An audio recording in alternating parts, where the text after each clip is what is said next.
Welcome to this session.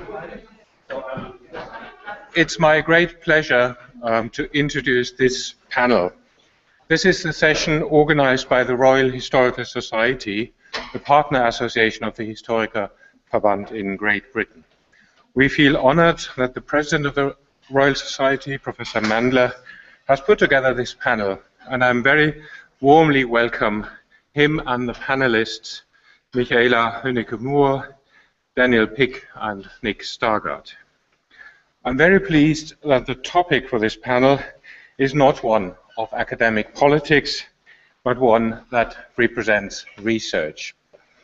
It is, of course, wonderful that the topic fits not only the theme of winners and losers in a way, or in a broad sense, but also the British-German connection, even if not in the wonderful times of the Personalunion that were laid out yesterday by the British ambassador and the man representing Niedersachsen.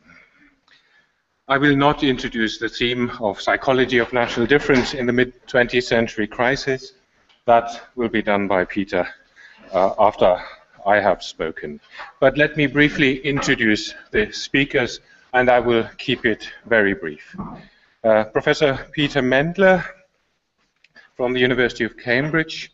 His research interests are first the educational history, and this is also connected with his work for the Royal Historical Society, looking at contemporary debates about the place of history in modern British society.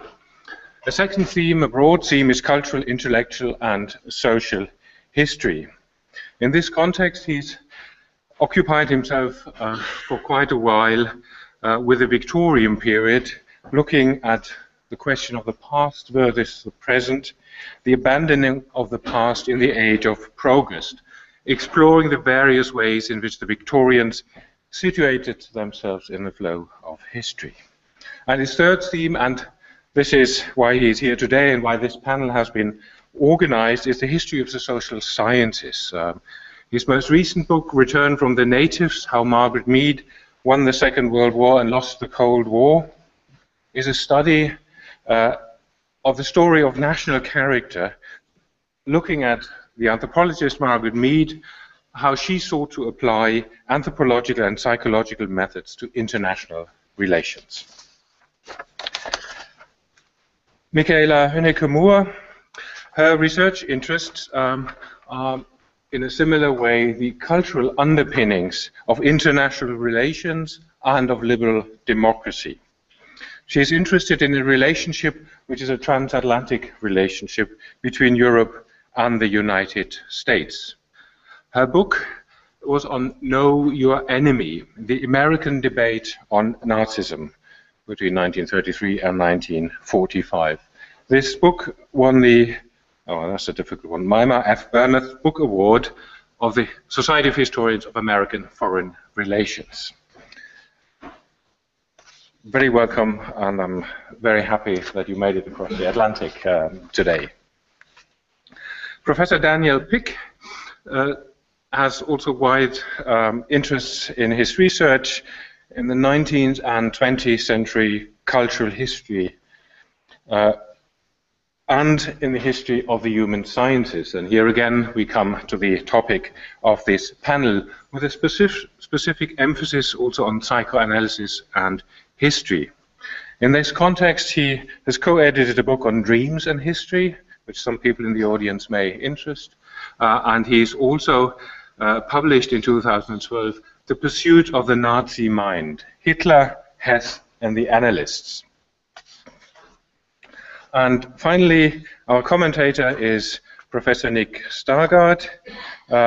He broadly deals with Britain and continental Europe in the 19th and 20th century, which in terms of research has meant that he's started off with the Kaiserreich. I suppose this was continental Europe in a way, and the German idea of militarism, turning around the criticism, the historiographical criticism of the militarist state of Germany by looking at the socialist critics of militarism of the time.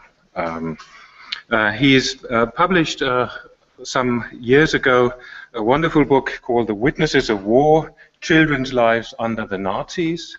This is not children's history, and it's not just German history, but it's a history of Europe. And I think it's methodologically highly interesting because it's almost exclusively based on the Selbstzeugnisse, which are sometimes in German called the ugly word of Ego-Dokumente of children. So in a way, it is also, of course, a history of children.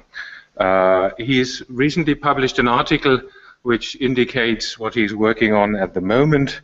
It was under the title The Troubled Patriot, German Innerlichkeit in World War II.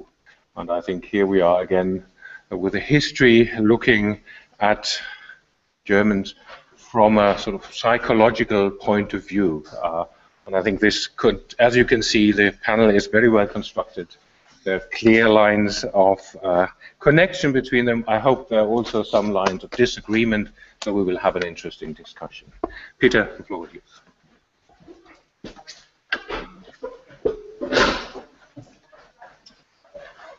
Thank you very much, Johannes. I just want to start out by thanking Johannes PAULMANN very warmly for extending the invitation to the Royal Historical Society to be represented at the Historikertag, and to me personally for organizing this panel. In general, I'm very happy that the Royal Historical Society and the Verband have been able to make this point of connection. I think we have a lot in common. I think we're about the same size. We have just over 3,000 members. I think the Verband is about the same size as that. We're a bit older. We were founded in 1868. This is your 50th Congress. But I think we actually, we have a common cause in representing the interests of historical scholarship, not only amongst scholars and academics, but amongst the wider world. And I look forward to this being just one point of connection in what I hope will be a growing relationship between the two organizations. And before I introduce the theme of the panel, I just want to offer one final word of thanks, which is to all of you for coming and sitting through a long afternoon in English. I'm sure your English, I know your English is much better than my German, and I'm sure you will understand a great deal more of this afternoon's proceedings than I did of the Bundespräsident's speech yesterday evening. That's probably for the best. But I have to say that I have been immensely impressed by the scale and quality of the organization of this event, and it has given me all sorts of ideas about how we in Britain might do the job of representing historians to the world rather better. We can only dream of getting a head of state to come to one of our congresses. So to turn to the theme of this panel, when interviewed by the VHD Journal about this panel in advance of the Historikertag, I was rather alarmed to be asked, as my very first question, can historians really determine the psychology of a people? And to be clear, my answer then was, and is now, of course not. The question is rather, why did so many people believe so fervently in national difference as a means of understanding the general crisis of the 20th century, not only in Europe, but around the world? So this is a panel about the salience of national difference at a particular historical moment in the 20th century. It suggests that there remained a surprisingly widespread and respectable belief in psychological differences between nations across the Western world until at least the Second World War. So much historians' interest has focused recently on histories of internationalism and transnationalism. I've been very struck by this, by the fashionability of that theme in the German context as well as in Britain and America. So much of our interest has been focused on internationalism and transnationalism that we are at risk of forgetting that the 20th, not the 19th century, was the great century of nation building. After the First World War, in the wake of the collapse of the Ottoman and Austro-Hungarian empires, after the Second World War, in the wake of the collapse of the British, French, and Dutch colonial empires, both world wars too, by bringing into close personal contact not only European and non-European peoples, but even European peoples with each other, in closer contact on a mass scale than they had ever been before, all of these contacts raised awareness of national difference, which could be couched in racial or political or increasingly in cultural and psychological terms. In 1930, for example, I've been waiting for decades to be able to bring up this reference in a German, before a German audience. In 1930, for example, the British academic A.D. Lindsay introduced a translation of the German scholar Wilhelm Dibelius's book on England with these telling words: "For all our prejudice against generalizations about national psychology, we are beginning to recognize that there is something in these broad national characters. As we sit in international conferences, we can notice that the Frenchmen and the Germans and the Italians are behaving each in their characteristically national way, and that we are probably doing the same." I'm not going to make any comment on national characteristics at the Historikertag. As I say, we're treating this very severely as an historical question. In this panel, we examine some of the most serious, and by the standards of the day, the most scientific treatments of the psychology of national difference at something of a high point before, during, and after the Second World War. MICHAELA HOENICKE-MOORE considers the American foreign policy establishment in its approach to Germany during this mid-century crisis, asking to what extent the perception of psychological differences between these adversary nations lay behind diplomatic, military, and propaganda strategies, or did not. I will discuss the impact of anthropology, which precisely in this period was bidding to become a master social science to rival economics and political science as a guide to public policy, and the use of these anthropological understandings of cultural difference in the Second World War and the early Cold War. Finally, Daniel Pick will show how psychoanalysis, also in this period rising to its peak of intellectual and medical influence, made its own distinctive contribution to the diagnosing of national difference in the mid-century crisis.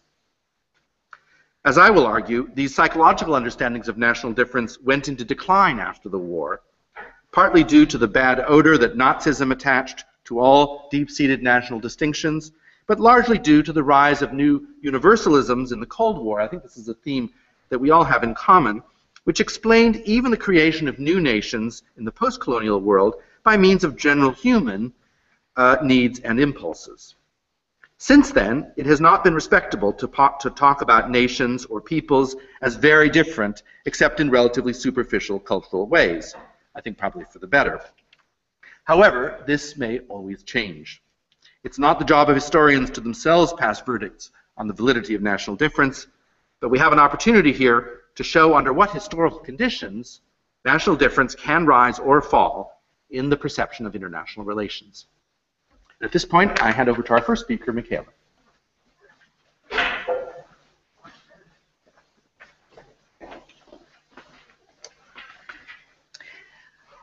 I also want to begin by thanking Professor Mandler and the organizers of the Historikertag for this invitation, which allows me, as an American academic on a British guest panel, to speak to an audience of fellow German historians on the topic of political psychology of national difference.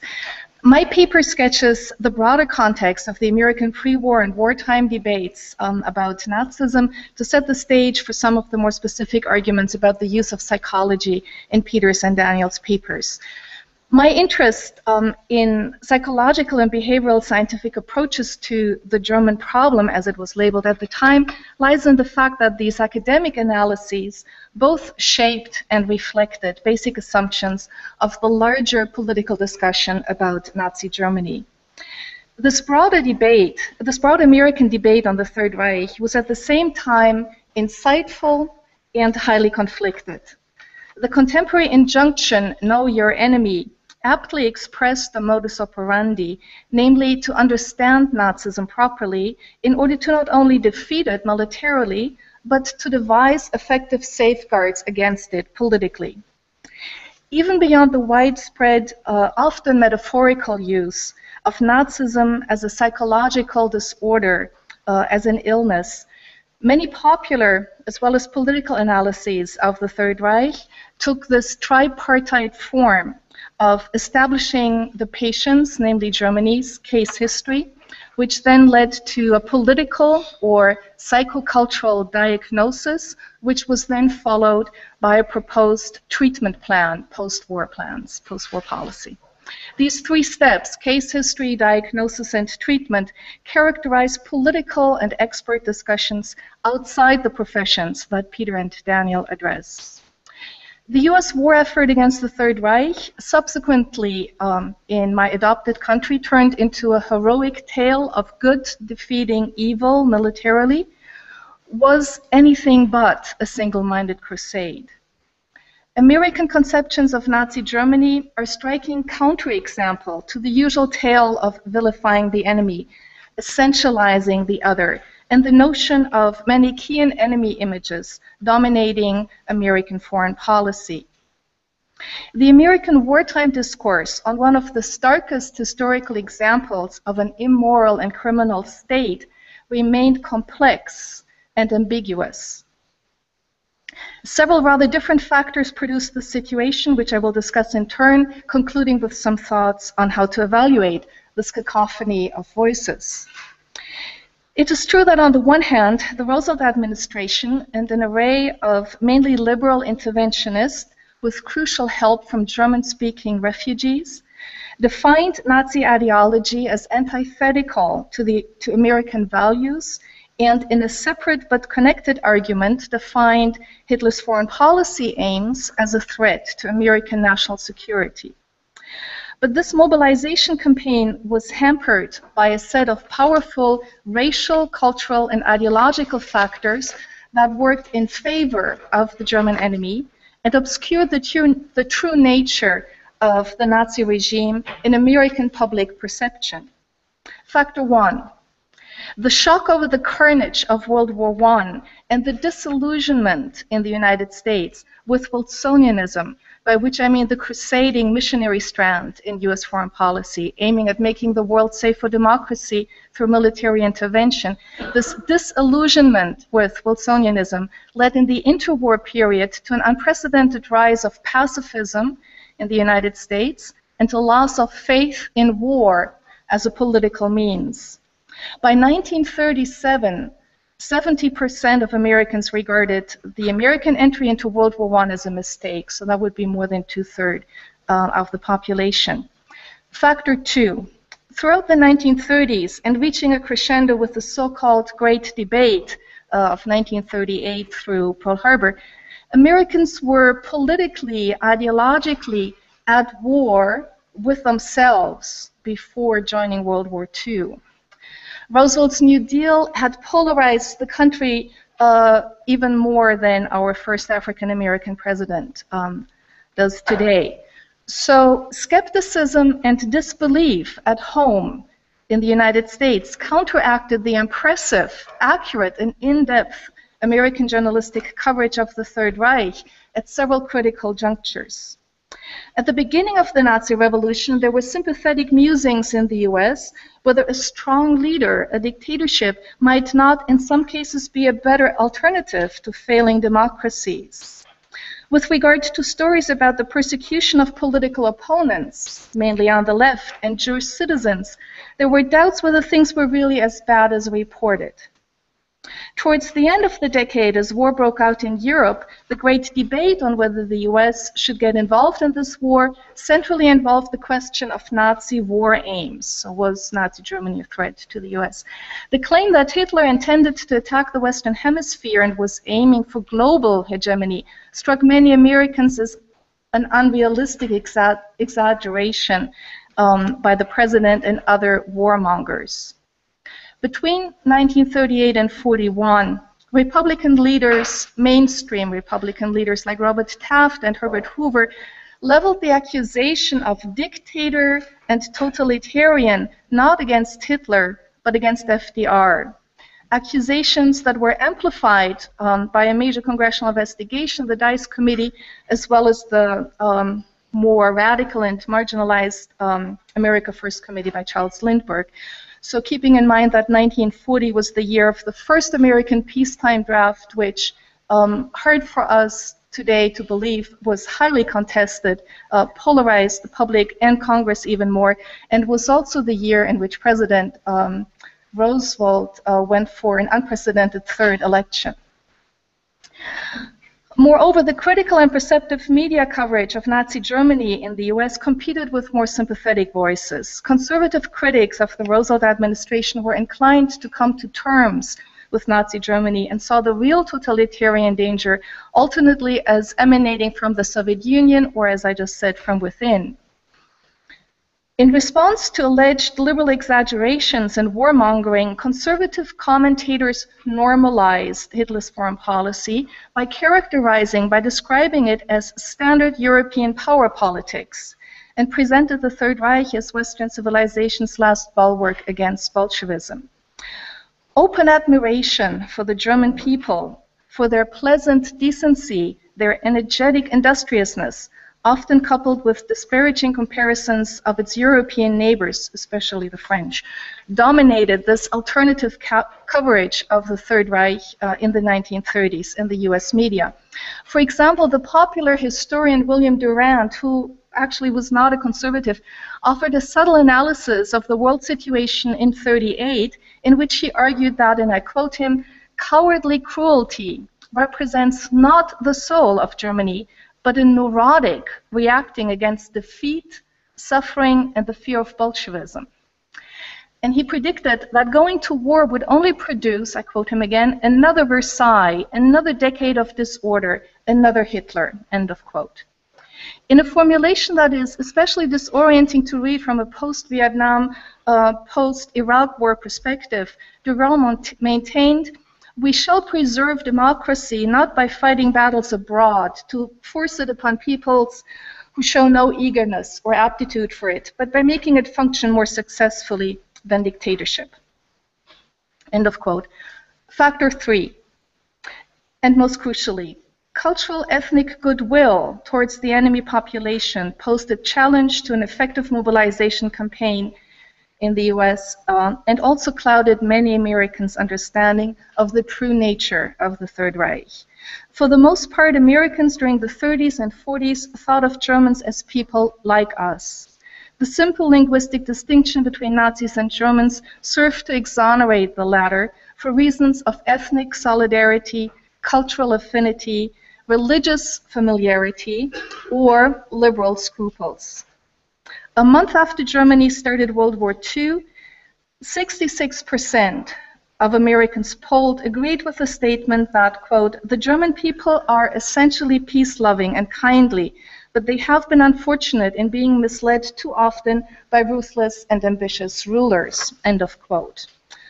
So 2/3 of Americans polled went for that pre-formulated statement. Barely 20% chose the opposite assessment that, quote, "the German people have always had an irrepressible fondness for brute force and conquest, which makes the country a menace to world peace so long as it is allowed to be strong enough to fight," end of quote.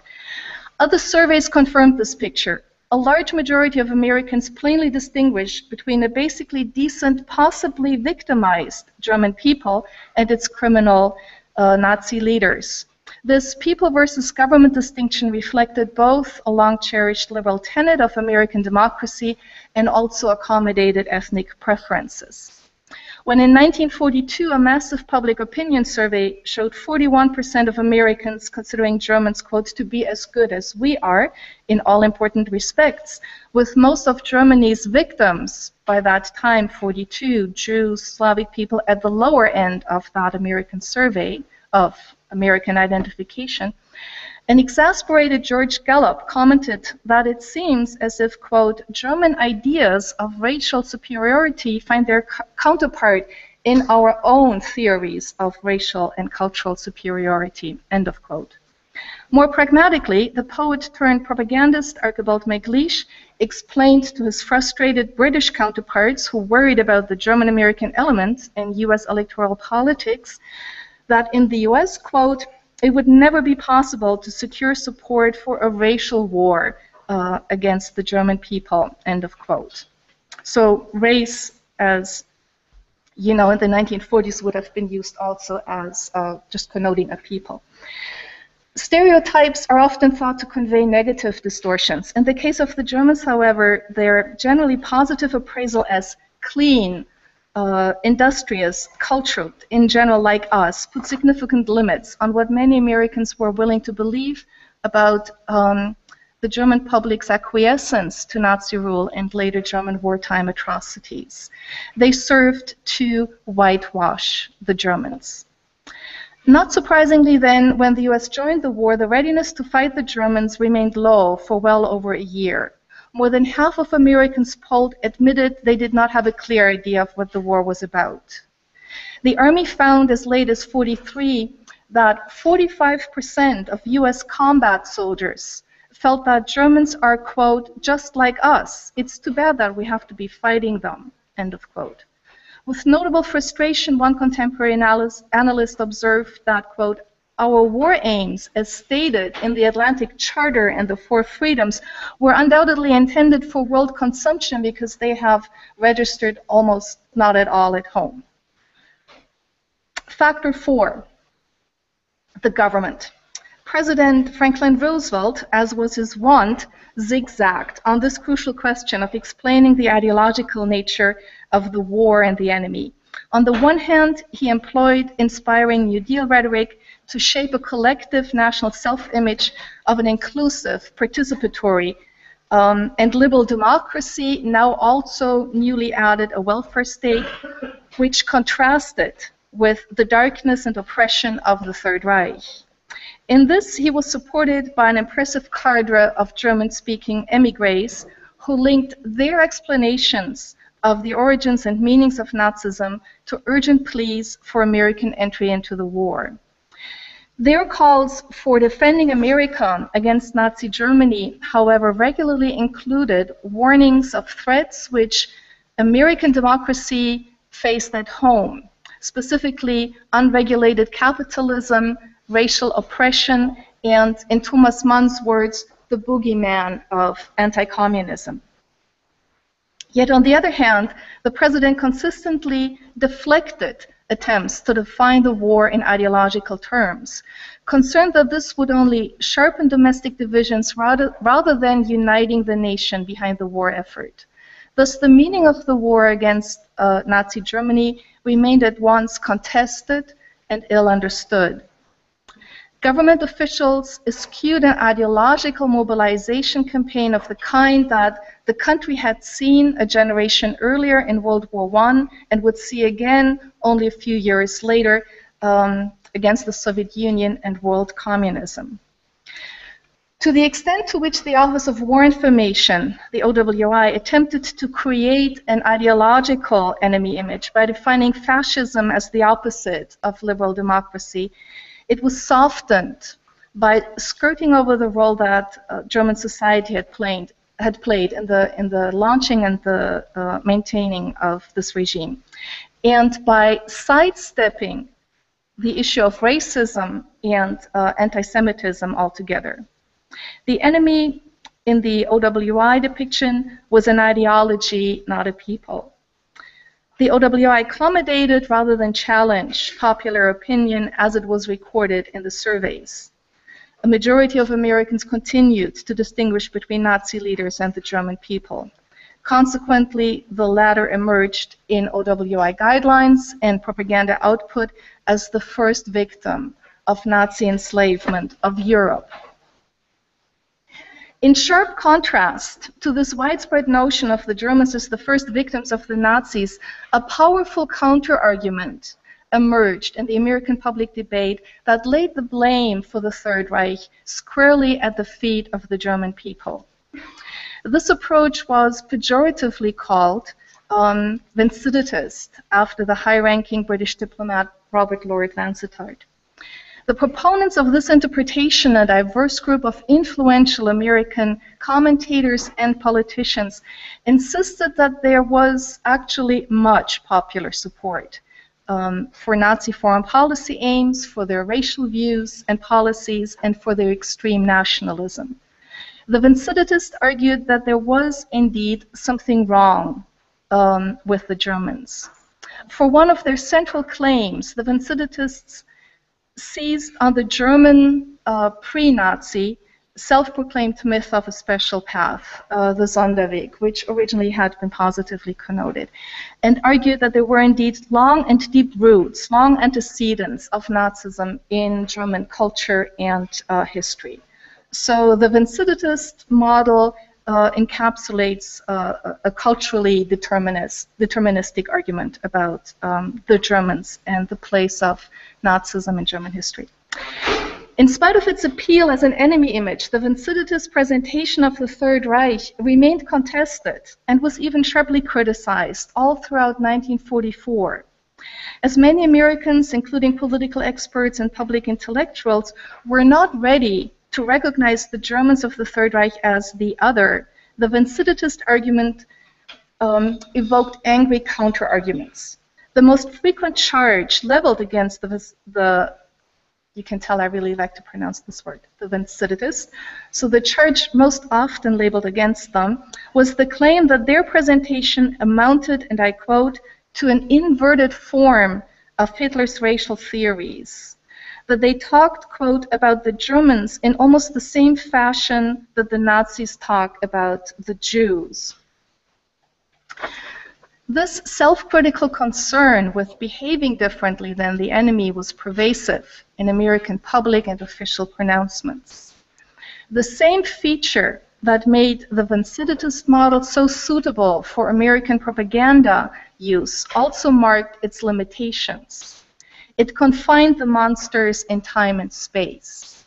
The problem was only Germany.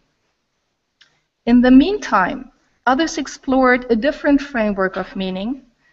For them, the German problem had wider implications. These American commentators shared with the Vinciditists an early anti-Nazi and pro-interventionist stance, but these Americans also pondered the question what it all meant for our civilization beyond the necessary military defeat of Nazi Germany.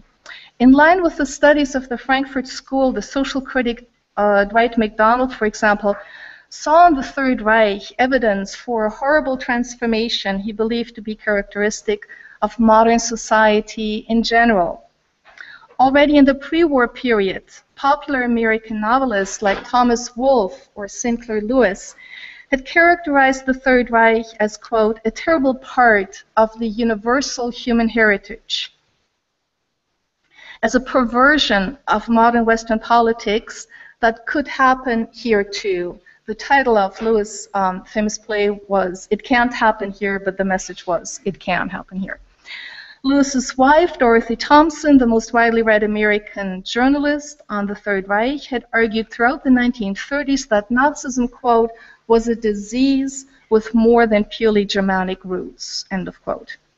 During the war, when supposedly everything was geared towards stark contrast between them and us, critical self-reflection on American democracy, American racism, capitalism, and military power continued to be an integral part of the political discourse on the German enemy, again in no small measure guided by émigrés. This second group that I just outlined could be called the humanist universalists, in contradistinction to the Vinciditists who emphasized German peculiarities. Here, with the human universalists, the threat was not only external. The evil was not only out there to be defeated, to be destroyed militarily. These contemporary analyses identified perversions as well as inherent dangers of modern mass democracy and took up the question of what Nazism meant for democracy in general, for American democracy specifically, mostly in a self-critical and self-reflective mode. The prominent German Jewish socialist, formerly pacifist, politician and refugee, Toni Zender, illustrates a particular dimension of the second approach. Since 1939, she had advocated American entry into the war and soon afterward began working for the US government. She had few illusions about Germany, yet rejected Vinicitism on the grounds that if Germany was regarded, and I quote her, as a hopeless case, characterized by innate barbarism, the Western world, the democracies, would have no solution for it. For, she argued, democracy is based on faith in the common man, while fascism believes in the permanent inequality of individuals and nations. This is the choice which is before every one of us, and you cannot be in both camps at the same time. Would love to return to this important quote in the Q&A. Similarly, the theologian and foreign policy commentator Reinhold Niebuhr warned throughout the war against the God is on our side attitude and the fallacy of confusing military strength with morality. He said in 1944, and I quote him, "Self-righteousness does not understand that the evil against which we contend is only a different and probably a more extravagant form of the evil which is in our soul also." The tightrope which these people were walking becomes clear in the continuation of his comment. Quote, "Yesterday we had to stand against the sentimentalists who declared that we had no right to resist Nazi tyranny because we were also guilty. Today we must resist the Pharisees who imagine that our impending victory is proof and validation of our virtue." End of quote. With this quote, we have reached the end of World War II and the end of my paper. And the question remains, how do we evaluate this partly confused and partly insightful and complex wartime understanding of the Third Reich? First, the positive results of the occasionally acrimonious wartime debates deserve to be highlighted. Their significance is brought out by a comparison with the subsequent mobilization campaign against a new threat, the Soviet Union. The lack of fundamental debate about the nature and purposes of US foreign policy after 1950 contributed, according to historian John Fusek, to an increasingly militarized American foreign policy controlled by narrow ideological blinders that obscured fundamental international realities. Similarly, many commentators have deplored the absence of any meaningful debate or contestation either within the government or among the wider public in the run-up to the US invasion of Iraq in 2003. The list of positives continues, but has to be weighed against the fact that the systematic murder of European Jews and the German war of annihilation in the East, in other words, the centrality of racism to Nazi worldview and policies, were not fully understood or acknowledged during the war. There were no widespread public calls for humanitarian intervention, nor did the Roosevelt administration see opportunities for mobilization on such grounds. Through the successes as well as the failures of the American war effort against Nazi Germany, the tension between national interest and universalist humanitarian rhetoric comes into clear focus. What purpose should American foreign policy serve?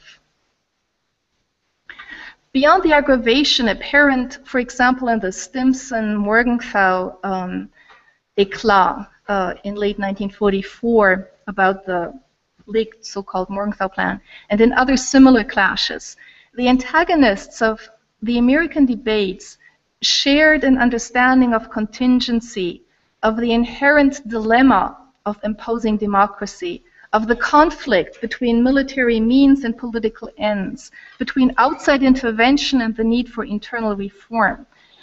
At the top level, the president, like many others, believed that the political and moral catastrophe which the Germans had brought about was beyond the power of American foreign policy to solve. Thank you.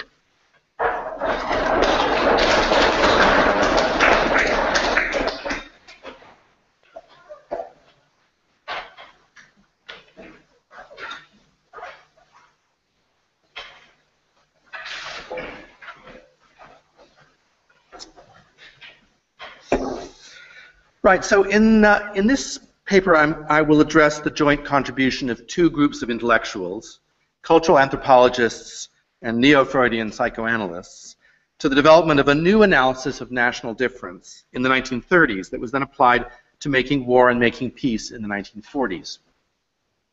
What these two groups had in common was a commitment to cultural relativism, the belief that the key differences between cultures could no longer be explained by reference to a biological or evolutionary hierarchy, but reflected the wide variety of experiences and choices people in different environments had and made. This shift towards cultural relativism arose from the late 19th century, in large part because racial and evolutionary schemas of the 19th century could no longer accommodate the flood of new data being provided by the burgeoning human sciences, and indeed by European colonialism, about cultural variation around the world. This data suggested, for example, that so-called primitive peoples in Africa and the Pacific had the same psychological capabilities as the allegedly civilized in Europe, or that forms of kin and social organization were too diverse, almost too haphazard, to be aligned with levels of civilization. They were rather functional for the environments for which they were developed. And you can see emerging here a kind of cultural determinism to replace an older kind of biological determinism. Among those chiefly responsible for triggering this shift towards cultural relativism were the social and cultural anthropologists who from the 1880s increasingly adopted the research technique called participant observation, which involved long periods of deep immersion by scientists in the cultures they were studying. Participant observation was adopted by anthropologists from many countries, most notably by the Polish anthropologist Bronisław Malinowski, by the British social anthropologist A.R. Radcliffe Brown, and by students of the French ethnographer Marcel Mauss. But the man who did most to establish it as the core technique of modern anthropology was the German Jewish emigre Franz Boas. Drawing on the teachings of his supervisor, the Berlin ethnographer Adolf Bastian, and his own participant observations amongst the Inuit and other indigenous peoples of North America in the 1880s, Boas developed an almost entirely novel discipline of cultural anthropology in the United States after his emigration there in 1887. Among Boas's students, participant observation not only bred relativism, it also fostered close attention to the psychological characteristics of peoples, as personal intimacy engendered awareness of deeper, more interior levels of difference between individuals and between communities. Mental and projective tests, as well as vivid pen portraits of alien ways of thinking, generated yet more data that belied the simple hierarchies of Enlightenment or 19th century social and biological thought.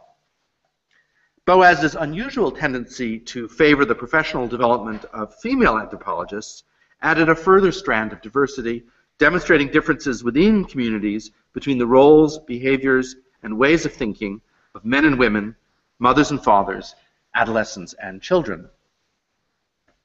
By the 1930s, Boas had trained an entire generation of cultural anthropologists with extensive experience in the field and tremendous ambitions for their discipline. With the rise of nationalist movements in the colonial world and the seizure of power in Germany by the Nazis, the final discrediting of racial explanations for human difference in the West gave cultural anthropology a unique opportunity to stake a claim as the primary guide to the bewildering diversity of human communities that required attention by great powers such as the US and Britain. Boas's most famous student, Margaret Mead, and her British husband, Gregory Bateson, a student of Radcliffe Brown's, were already plotting before the Second World War broke out to push anthropologists forward as practical as well as theoretical translators of foreign cultures for purposes of waging war and peace. In doing so, the Boasian anthropologists formed a partnership with another, smaller but equally influential group of intellectuals, the so-called Neo-Freudians. These were a breakaway section of European psychoanalysts who had emigrated to the US in the early 1930s. While still in Europe, in the Frankfurt School and elsewhere, they had already broken with orthodox psychoanalysis by giving greater weight to the role of cultural background in explaining individual pathologies. Their emigration to the States, by inducing them to theorize about the cultural differences between Americans and Germans, reinforced this heterodoxy and also turned them to the same task as the Boasian anthropologists, trying to work out what were the psychological attributes of British, German, and American cultural differences. A series of partnerships developed in the 1930s between the anthropologists Ralph Linton and Cora Dubois and the Neo-Freudian Abram Kardner, between the anthropologists Margaret Mead and Ruth Benedict and the Neo-Freudians Karen Horney and Erich Fromm, between the anthropologists Margaret Mead and Gregory Bateson and the Neo-Freudian Erik Erikson. These partnerships developed a set of theories about the different personality structures of different cultures based largely on their gender and family dynamics, how children were trained to relate to their parents and vice versa, how men were trained to relate to women and vice versa, with an emphasis therefore on their different understandings of authority and different modes of interpersonal communication, and also on how these different personality structures might be expected to interact in international encounters. Both the UK and the US found far more use for cultural relativism in wartime than one might expect, for a number of reasons. First, this, even more than the First World War, was a truly world war, fought on the terrains of all continents and involving propaganda campaigns and occupation regimes aimed at all peoples. Some of the most important peoples in these campaigns were amongst the least known in the West, not Germans or Brits or French, but Melanesians and Southeast Asians. And even some of the principal belligerents were poorly understood. By one estimate, there were only a dozen academics in any discipline in the entire United States with professional expertise on Japan at the time of Pearl Harbor. On the many underprivileged cultures, therefore, anthropologists were often the only experts available. Furthermore, the traditional experts in economics and politics who claimed preeminence in matters relating to the developed nations such as France, Germany, and the Soviet Union could only go so far in pronouncing on the psychologies of these people, matters now seen just as important as fighting a war, in fighting a war, as economics or politics for the purposes of propaganda. And here the Neo-Freudians with intimate knowledge of German psychology proved especially useful. Even before the US entered the war, Erik Erikson was being employed to analyze Nazi prisoners of war in Canada, and Erich Fromm's Escape from Freedom was the best-selling account of the German psychology on both sides of the Atlantic. Accordingly, the anthropologists and the Neo-Freudians, separately and sometimes together, were quickly employed in a wide variety of tasks by the British and American governments, analyzing enemy morale and devising propaganda, training civil and military governments for the business of occupying enemy territory in Asia and Europe, on the front lines and sometimes behind them, plotting dirty tricks, interrogating prisoners of war and inducing surrender. For example, both Cora Dubois and Gregory Bateson served in Mountbatten's Southeast Asia Command in Ceylon and Bateson behind the lines in Burma. All the peoples of the world, including the Americans and the British themselves, especially in the ways in which they communicated with each other, Meade and Bateson, the Anglo-American couple, thought they were experts in that. All the peoples of the world were part of their brief. In going deeper into what they actually did, I will focus on their understandings of the Germans and the Japanese, only because they are the principal enemy peoples. And also, I think, because they pose a particular dilemma for cultural relativists. On the one hand, cultural relativists wanted the Allies to win the war, and they wanted to do everything they could to bring that about. On the other hand, their cultural relativism caused them to want to apply their tools to all cultures in a neutral and not in a hostile mode.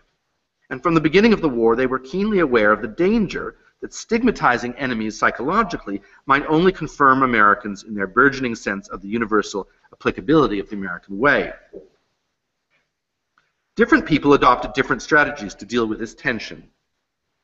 Erich Fromm provided a devastating diagnosis of the authoritarian character of the Germans, and indeed going right back to Martin Luther. But he didn't let the Americans off the hook, suggesting that the Germans were just a special case in a general psychological crisis of capitalism. Erik Erikson, also going all the way back to Martin Luther, in this context, stressed the short-term historical specificity of German character defects brought on by military defeat and the failure of democracy, and above all by the unique figure of Adolf Hitler. And it's interesting the way in which these figures, aware of their own ambivalence, draw on more than one of the strategies that MICHAELA sketched. On the one hand, the Germans are just like us, but on the other hand, they're quite different, and maybe they're quite different for deep-seated reasons, but maybe it's because of the peculiar pressures of the period since the First World War. Similarly, Ruth Benedict's study of the Japanese, which made the famous distinction between Western guilt and Japanese shame cultures, historicized the aggression that the Japanese had displayed in the war. Japan, she wrote, has a history of peace and non-aggression that cannot be matched in the Western world.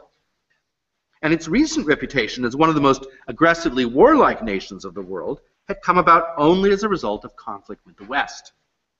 She was hopeful, in the way that Erikson and Fromm were hopeful, that in a post-war world, stripped of their militarist leadership, the Japanese, like the Germans, could play a peaceful role in forging a brotherhood of man while retaining their great cultural difference from the West. And these dilemmas came to something of a climax in two conferences held as Allied victory appeared increasingly inevitable, to discuss psychiatric approaches to the post-war reconstruction of Germany and Japan in 1944. And again, I think Michaela has very helpfully set up the context. We're now several years into the war, nearing the end, and I think some of the friendliness to ordinary Germans and the willingness to make the distinction between ordinary Germans and Nazis was breaking down through exhaustion and frustration, and a growing desire for revenge in American public opinion. And it's to deal with this very tense situation that these two psychiatric conferences are held. The first was held in spring 1944, jointly organized by Margaret Mead and the psychiatrist Richard Brickner, to discuss psychiatric approaches to the reconstruction of Germany. Brickner had been the author of a book published in 1943, Is Germany Incurable?, which had diagnosed the entire nation of Germans as paranoid and prescribed for it an army of psychiatrists to identify the psychiatrically clear Germans and to treat everyone else. I mean, it was rather self-interested on the part of the psychiatrists. It was a massive works program for unemployed psychiatrists after the war.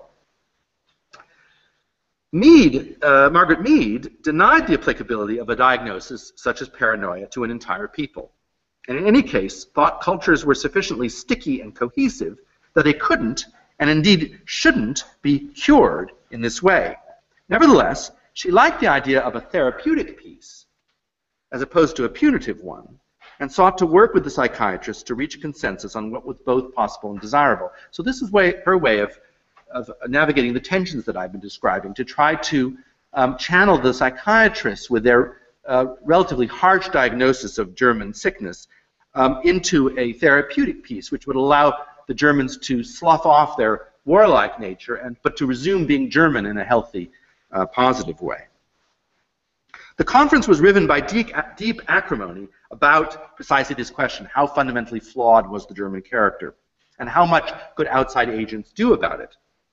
The analyst Lawrence Kuby took up Brickner's hard position that Germany was sick and needed to be cured by the imposition of outside force, preferably a UN occupation that would re-educate and re-socialize an entire people. Another analyst, Thomas French, took the opposite, soft position, essentially hands-off, more to Mead's taste, but which threatened a PR disaster by seeming to exculpate the German people at the height of the war.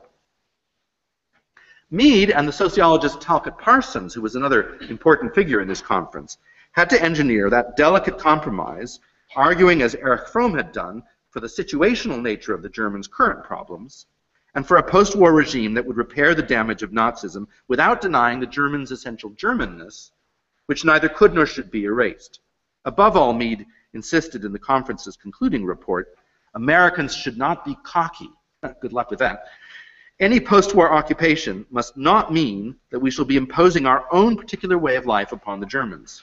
It will mean that we shall be helping to build attitudes that are essential to the continuance of a peaceful world. But the consequence of such rhetoric was that the conference did get a reputation in the febrile atmosphere of the closing months of the European war for being soft on the Germans. Later that year, a parallel conference was held on the Japanese, sponsored by the Institute for Pacific Relations. Many of the same figures reassembled, including Kuby, French, Mead, Parsons, and Brickner, now augmented by Japanese specialists. But some of the Japanese specialists, especially Ruth Benedict, were even more shocked by the application of a universal, and they thought inappropriate, psychiatric language to the whole of a people: pathological, adolescent, neurotic. These were the words the psychiatrists were using to describe the Japanese. One participant wrote a blistering critique, denying bitterly that because of our enemy's undesirable character structure and our own desirable virtues in this regard, plus better firearms, we have the moral right to walk in and reform, by force if necessary, the family life, education, and religion of peoples different from ourselves. Ruth Benedict agreed. It was partly to counter this suggestion that she published her wartime research on the Japanese under the title The Chrysanthemum and the Sword, which became a post-war bestseller in Japan as well as in the West, arguing, as Mead had done for Germany, that a culture could not be reformed by force, that an American occupation ought to adopt the minimal measures necessary to help the Japanese reestablish their own equilibrium, and that above all, Americans ought to be alert to the dangers of imagining other peoples to be psychologically just like themselves. Given these dilemmas, cultural relativists looked forward eagerly to the end of the war, when they could start using their skills to develop peaceful relations between all the world's nations, rather than coercion and manipulation. And in the immediate post-war years, Margaret Mead in particular was able to establish a number of influential programs for the orchestration of cultural diversity. Unfortunately, as we know, the war didn't end in 1945. Within a few years after 1945, hot war had been succeeded by Cold War. Cultural relativism might still just about be of interest in mediating relations between Western allies, but increasingly, policymakers and public opinion were obsessed with relations between West and East, and once again, understanding was not the goal, victory was. The problem that cultural relativists faced in confronting the Cold War was that the psychological differences they posited between natural cultures were too great, too unbridgeable, for the purposes of policymakers seeking to fight and win an ideological war. And this is always the problem with these cultural relativists. In some ways, they think of cultures as too different, and in some ways, not very different at all. It was not only that their goal of understanding and orchestrating diverse national cultures to make a multipolar post-war order was seen as soft on enemies. It was also that the Cold War was shaping up as a war between two universalisms, capitalism or communism, two versions of modernization, in which neither side wished to create a multipolar order. Rather, they sought to convert the New World Order to their own ideological position.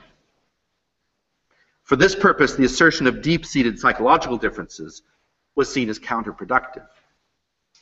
In this altered context, even a hard peace based on psychological assumptions, such as had reared its head among psychiatrists in 1944, was unacceptable to ideological Cold Warriors. The universalist claims of both sides in the Cold War had to appeal to and be easily assimilated by peoples of all nations. Peoples who were failing to adopt the correct position could not be disabled by intrinsic psychological dispositions. They must be suffering from oppression or false consciousness, and must thus be ripe for liberation. Economic, political, or ideological factors thus took the place of psychological factors in Cold War thinking, both among policy elites and in public opinion. This shift was already in evidence in the immediate post-war years in the British and American zones of Germany, where neither the soft position of Mead and her allies, a kind of reorientation, re-education position, nor the hard position of Brickner and the psychiatrists, go in and level the field and start all over again.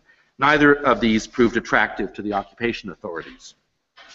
Despite some early moves towards the use of psychiatric testing to identify Nazi personality types, who might on this basis be excluded from positions of authority, and the application of psychological methods to post-war reconstruction in education and religious affairs, already in the first year of the occupation there was a shift away from re-education to a much milder reorientation, on the practical grounds that the West needed as many German allies as possible, whatever their psychological makeup. Psychiatrists sent to assess the need for re-education of the German personality suddenly found that the experience of defeat and the disintegration of Germany had profoundly modified the average German personality. Instead of re-education, the Germans now needed support and encouragement.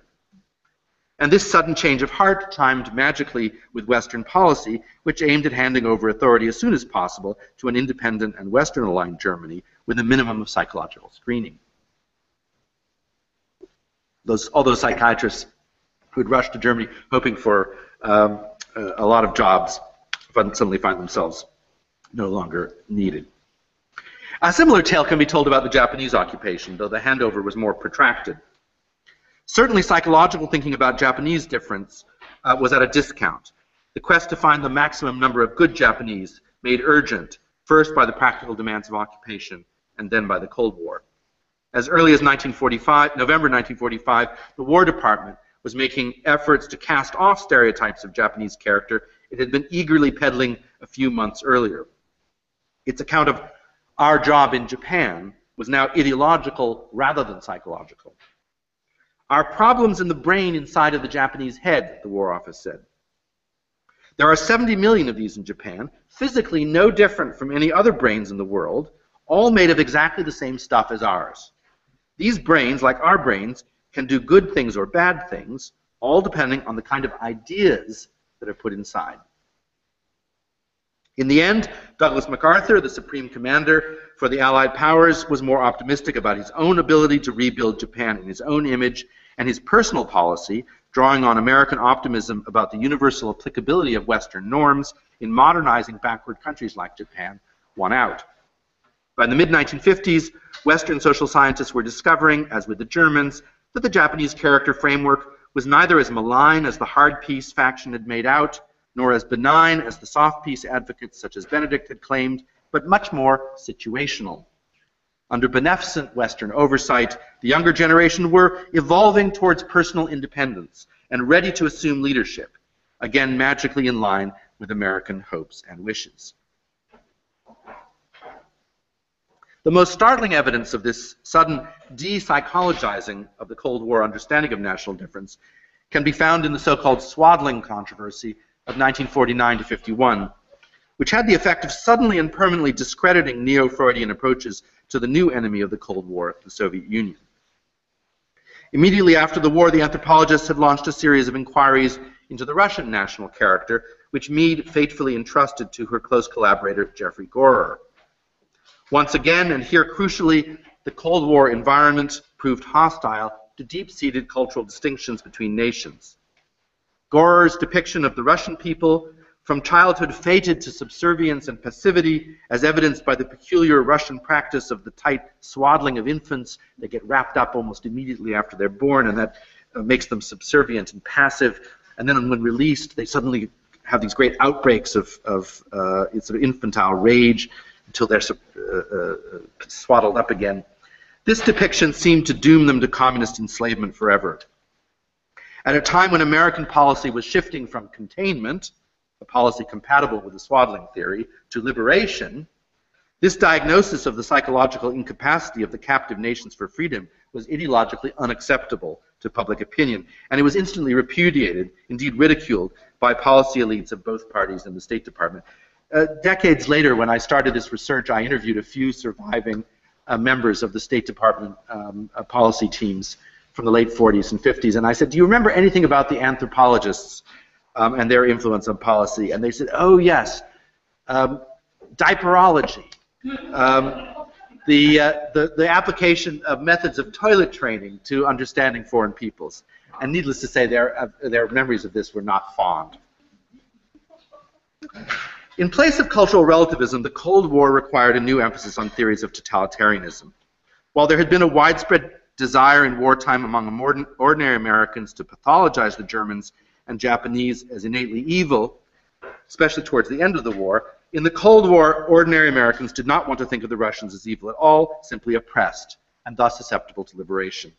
They came to think of the Russians as, before the war, they had thought of the Germans, and indeed quickly come again to think of them after the war as people just like us, but suppressed by aberrant leaders or political conditions. What theories of totalitarianism offered was an explanation for the victimization of the Russian masses and their successful control by an evil elite. This shift of emphasis from psychological to political factors offered the consolation of good Russians, like good Germans and good Japanese, who were only rendered bad, temporarily and artificially, by unusual methods of top-down control. And the only psychologizing that seemed permissible in this context was that applied to the Soviet elite rather than to the Russian people. So the figure from the Neo-Freudian circle who met with greatest success in the Cold War was Nathan Leitis, a strong ideological anti-communist who tried to steer Mead's post-war projects away from diagnoses of national character and towards psychological analysis of the Communist Party elite in both Russia and China. In his influential book, The Operational Code of the Politburo, Leitis based his analysis almost entirely on the works of Lenin and Stalin to show what psychological characteristics were demanded by communist ideology, and thus differentiated the convinced party elite from the detached masses. The operational code was hailed as the most challenging and decisive analysis of the Kremlin's techniques and used during the Korean War as a tactical manual for negotiations with communist leaders. As the sociologist Daniel Bell pointed out at the time, it revived the great man theory of history, exculpating, indeed excluding, the mass of the people, and focusing attention on the psychological makeup of a small handful of leaders. The lessons of the post-war reconstruction of Germany and Japan had been learnt. The flaws lay not in national character, but in the abuse of power. Once the Cold War was in full swing, the conditions that had pushed the cultural relativists into prominent positions no longer applied. There was no longer a perceived need to understand a world of many cultures, to fight a world war, or to make a peaceful world. There was only a great ideological divide, and on both sides of that divide, the great powers agreed either that psychology didn't matter as much as power, or that people were psychologically the same everywhere, wanting only to modernize their nations according either to capitalist or communist prescriptions. In short, the second half of the 20th century would belong not to the anthropologists or even the psychoanalysts, but to the economists and the political scientists. Thank you.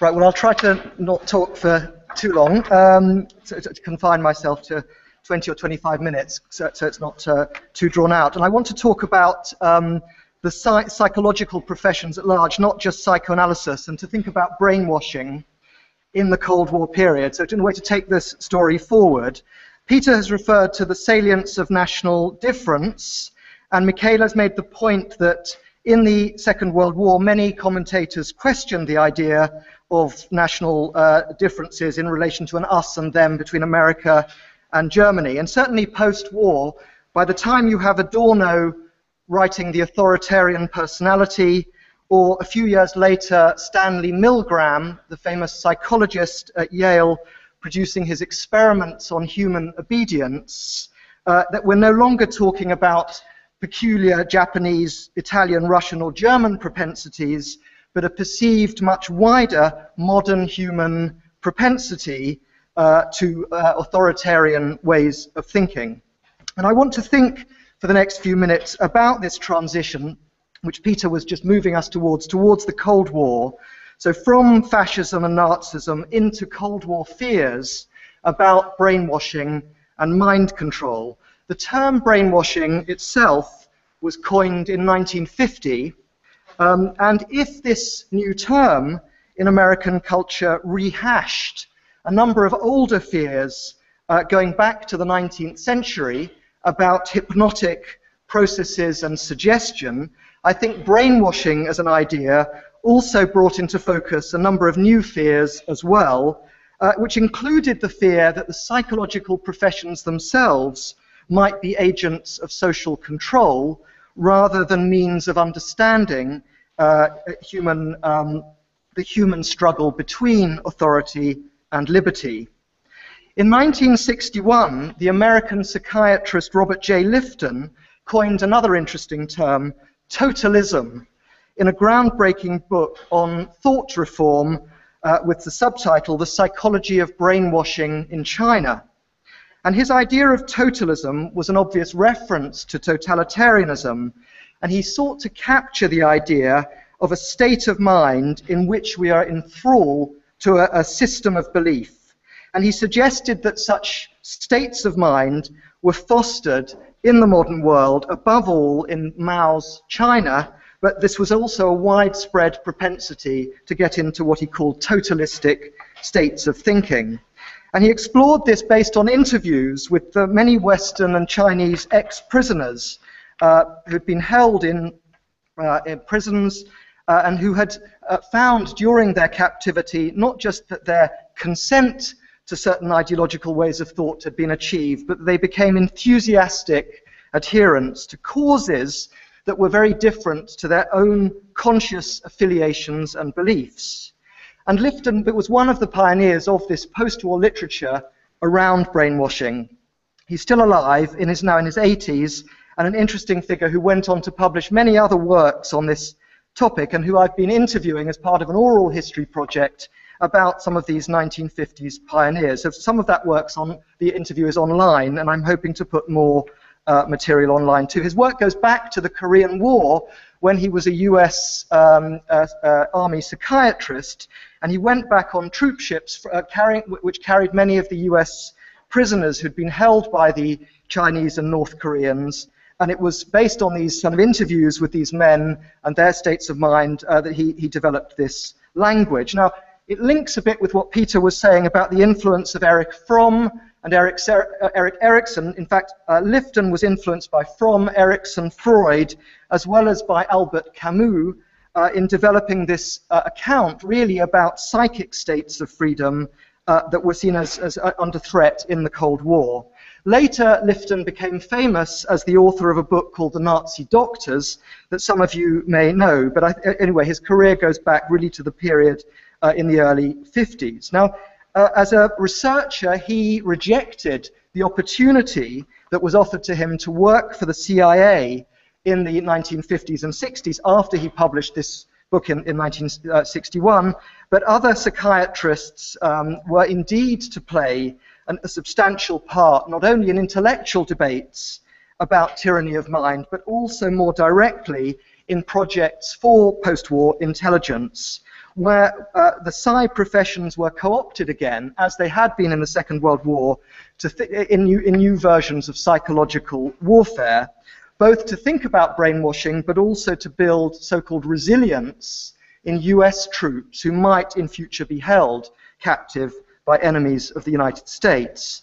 And I think a history remains to be written about this particular double-edged role of the psychological professions post-war, both as whistleblowers like Lifton, warning of the dangers of mind control in the post-war world, and potentially as agents, in a way, of Cold War state agencies, or indeed commercial agencies, the advertising industry, for instance. So they, in a way, occupy a sort of double position in this debate about the shaping of minds. I think there's also a history to be written about how that Cold War history of psychological warfare then fed into the role of the psychological and medical professions in the so-called war on terror later on. Clearly, there are continuities in personnel. A number of the psychiatrists who had worked for the wartime intelligence organization in Washington, the OSS, moved on to the CIA in the Cold War. And that although there may have been growing skepticism about the kinds of psychologism Peter was talking about, nonetheless, much of this thinking persisted. The British, too, employed psychiatrists, for example, in the attempts to suppress the rebellion of the Mau Mau in Kenya in the early 1950s, as Caroline Elkins has observed in her important and disturbing book entitled The British Gulag, about what happened to the Mau Mau in Kenya in the 1950s. The British had a so-called ethno-psychiatrist, Dr. Carruthers, who was advising the authorities on the so-called African mind.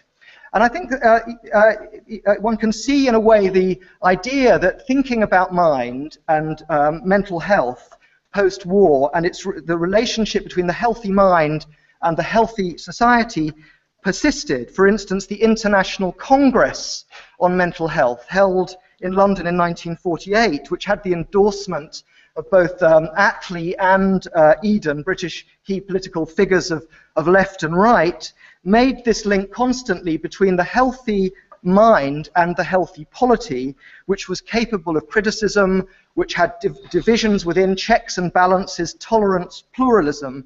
In other words, liberal democracy and sanity were seen as intrinsically linked. And this thinking can be seen on both sides of the Atlantic in post-war political and psychological thought.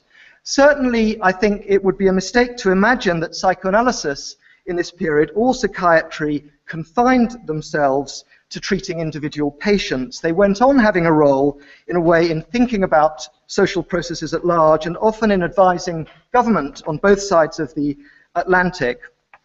And I think that one of the problems with the historiography of this kind of applied psychiatry and applied psychoanalysis much of the time has been that it has confined itself to debates about questions of taste, or of good or bad method, rather than actually historicizing what was done and understanding in the way perhaps we're trying to do more today, the roots of this thinking and its context.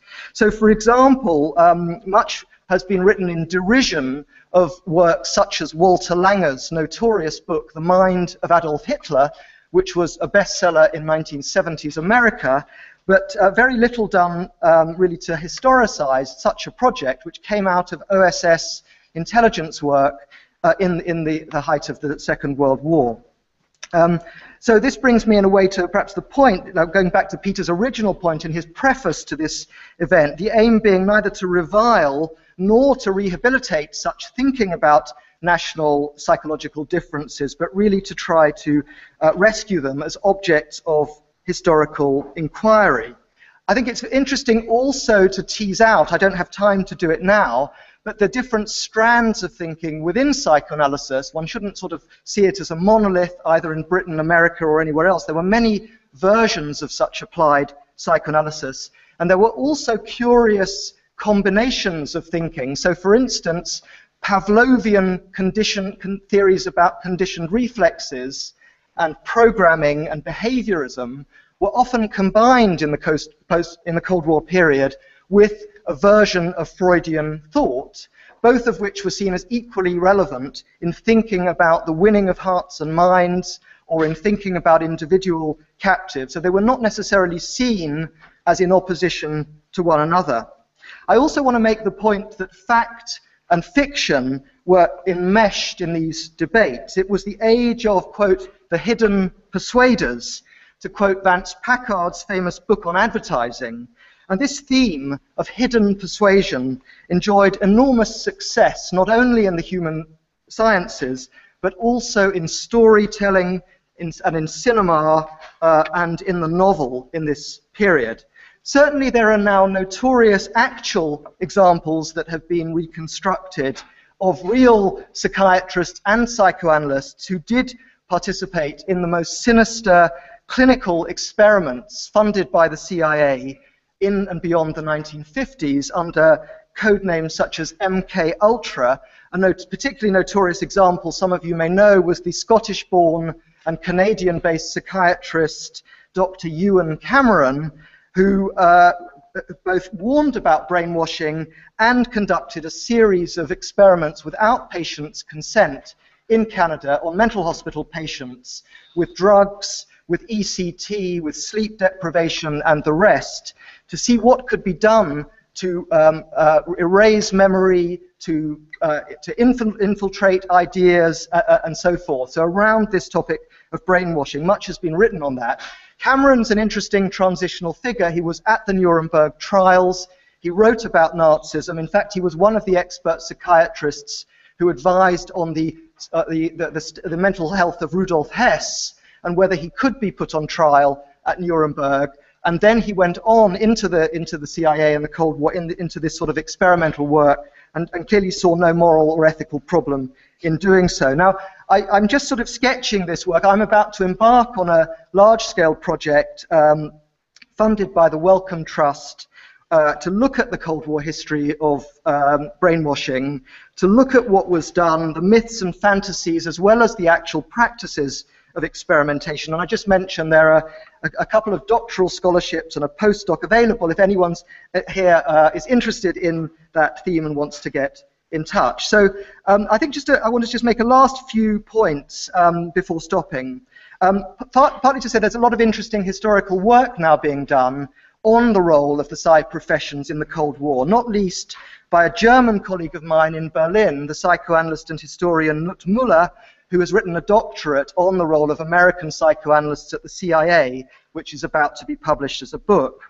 I also just want to make the point that I think in a way we should put the brain back into the debate about brainwashing, which is to say that much of the historiography is interested in the washing, in the sort of cathartic idea, but I think it would be interesting to do more work on brain sciences themselves in this period, both surgery, psychiatry, I mean the world of lobotomies and leucotomies, and the both hopes and fears aroused by brain surgery as well as drug treatments, and the kind of contemporary fascination with brain in the 50s, which Roland Barthes famously captured in his 1957 book, Mythologies, where he took Einstein's brain as a kind of mythological object in 50s America. After Einstein's death in 1955, his brain was solemnly removed, weighed at Princeton, then transported to the University of Pennsylvania to be sliced apart in a search for Einstein's genius.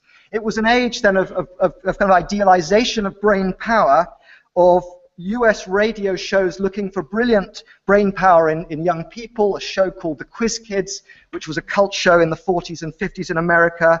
It was an age also of Gothic renewed horror stories about what could be done to the brain by sinister doctors and so forth that reprised a 19th century fear of wrongful confinement, but now with the idea of surgery on the brain as the theme. Long before One Flew Over the Cuckoo's Nest was the 1962 novel and then 1975 film by Milos Forman, you have Elizabeth Taylor in a movie in the 50s at threat of having her brain tampered with in Suddenly Last Summer.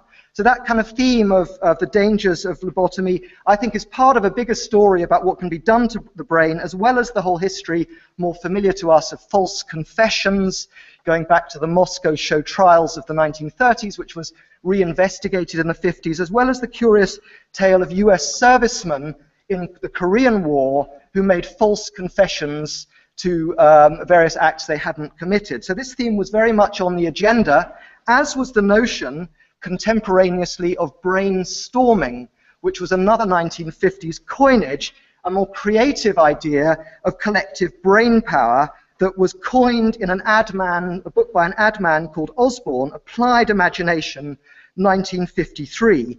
A decade later, Britain was preoccupied by the brain drain to the United States. So brain, I'm suggesting, has all sorts of connotations and was elastic in its meanings, just as brainwashing was elastic, could be applied to domestic problems, but also to the fate of American GIs in the Korean War, most centrally to the group of 21 American prisoners of war who scandalously chose to remain in Mao's China in 1953 when the UN brokered the prisoner swap arrangements to send prisoners of war home, and 21 American POWs chose China rather than go back to the United States, and brainwashing was the term that surrounded their fate. There was much less attention paid to the many thousands of Korean and Chinese prisoners who chose the United States, but there was something that was scandalous about these 21 men. There was one British soldier too, and there was a huge kind of psychiatric literature generated, not just about them,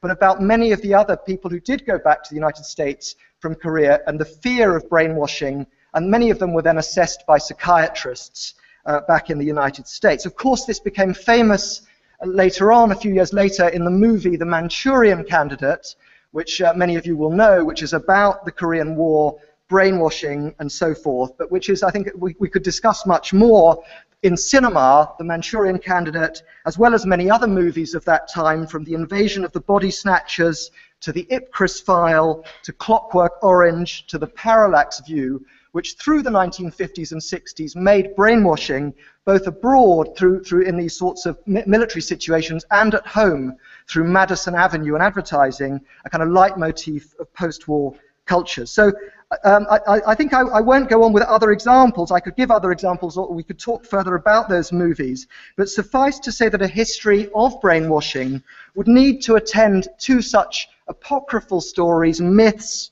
fantasies, gossip, letters, images, and so forth, not just, as it were, to military or political or diplomatic history in the high Cold War. It would also need to attend to post-war political thought, because many of the classics of Anglo-American liberal thought, Peter's mentioned Fromm's Escape from Freedom, but if you think of a book like Arthur Schlesinger's The Vital Center, The Politics of Freedom, 1949, Schlesinger, who became a key figure in the Kennedy administration, also made this, were concerned with brainwashing and made these kinds of quasi-psychiatric diagnosis into the post-war period. Finally, just a word about sexual politics and brainwashing. I think it's striking that when the attention is cast on the American GIs who've gone soft on communism in 50s America, the fear is of overpowerful mothers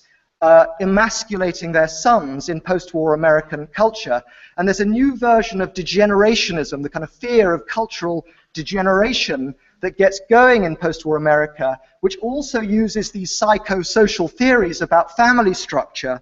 But unlike in the psychoanalytic literature on fascism and Nazism, which tended to identify the overpowerful authoritarian father and the internalization of a sadistic superego in the kind of prototypical fascist subject, the brainwashing literature fears the domination of the mother in a new version of the sort of psychotherapeutic culture in which fathers have been sidelined and mothers in post-war America who are now in the workplace have become powerful and are smothering or castrating their sons. And the concept that actually became a buzzword in the 50s, momism, took off, sometimes tongue-in-cheek, but sometimes taken seriously after the publication of a book, Philip Wiley's ghastly cultural polemic called The Generation of Vipers in 1942, which made this diagnosis of the maternal figure as a threat to American power post-war. And this becomes, again, a kind of interesting theme in post-war American movies, including, of course, in The Manchurian Candidate, where the real villain of the piece is the mother of the brainwashed central character who's orchestrating a plot on behalf of communism to infiltrate an assassin into America, a sort of fifth-column brainwashed ex-POW who is going to assassinate the vice president.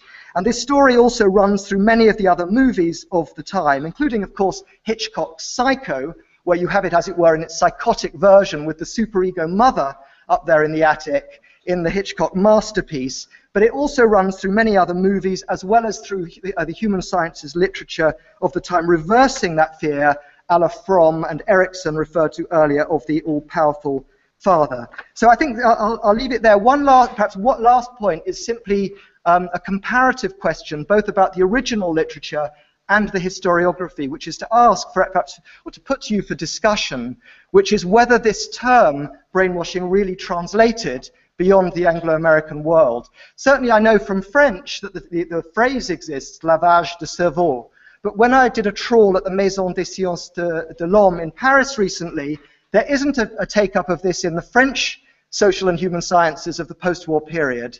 And I'd be interested to know for Germany in the 1950s and 60s whether you get the term really carrying the same cultural and scientific weight that it does in Anglo-American thought. Similarly, I think it's interesting historiographically that much of the take-up, there's been a whole spate of books around brainwashing in the last 10 years, but most of it is from across the Atlantic. So again, I'd be interested to know from you, we could do a bit of brainstorming, which is whether this has been taken up in recent German historiography. Certainly in cinema in America, it's been taken up. The Manchurian Candidate story is endlessly reprised. There was a remake in Hollywood in 2004 with the same title, but now with a multinational corporation as the central threat rather than Manchuria, but it's now a kind of global capitalist organization.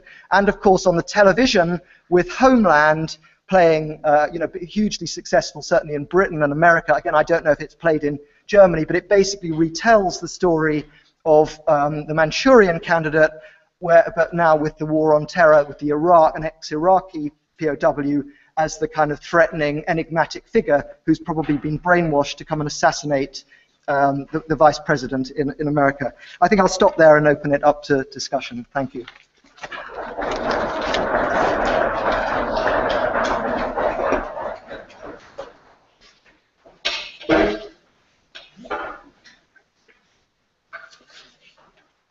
Well, you've had three wonderful papers. I'm not going to delay you much longer before this is open to discussion.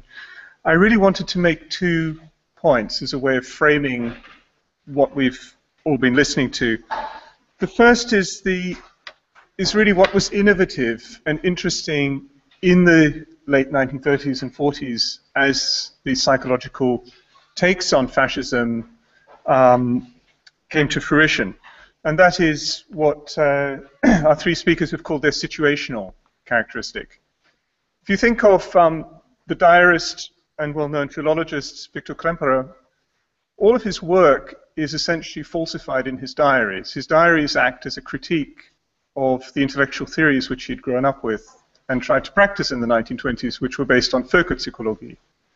And so in the late 20s, he was quite adamant that, of course, fascism could never happen in Germany because Germans weren't like Italians.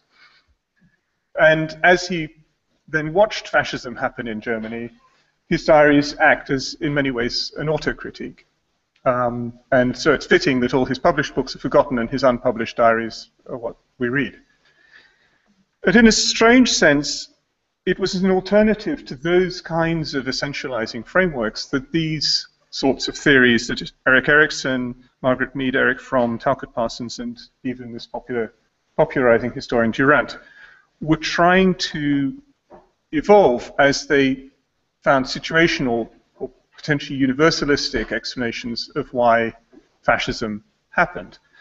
Now, of course, as we've been hearing about for the last hour and a half or so, there's an essential slippage within this, which is that they always retreat at some point towards an essentializing explanation, whether it's swaddling in the case of Russia, whether it's authoritarian fathers in Germany, overwhelming castrating mothers in America, and so on. And one of the things that struck me coming out of this is whether the move in the 1950s towards thinking about brainwashing is, in a sense, an attempt to solve this problem intellectually.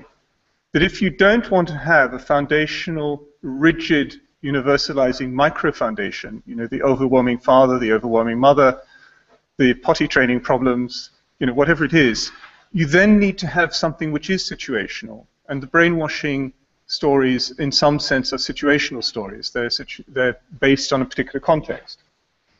Of course, the other alternative to brainwashing is more disturbing, and that's, I'd say, the direction that contemporary historiography has taken, which is to think that sentient adults might actually choose to live under authoritarian regimes. And if you think about the social and cultural history of the Third Reich in the last 20 years, it's actually taken that challenge quite seriously and tried to think why, in social political terms of that period, using the categories that people used in that period, might the overwhelming majority of Germans actually have made themselves comfortable with this as a kind of regime.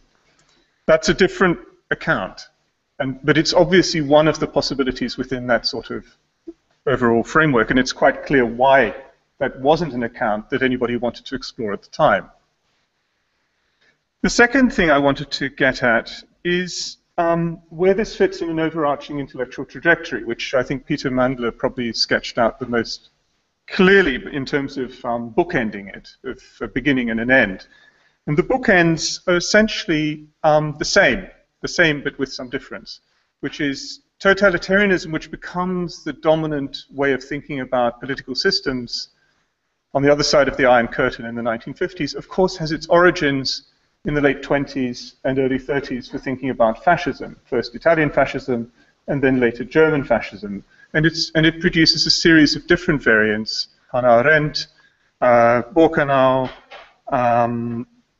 Togliatti lecturing in Moscow, and of course Franz Neumann.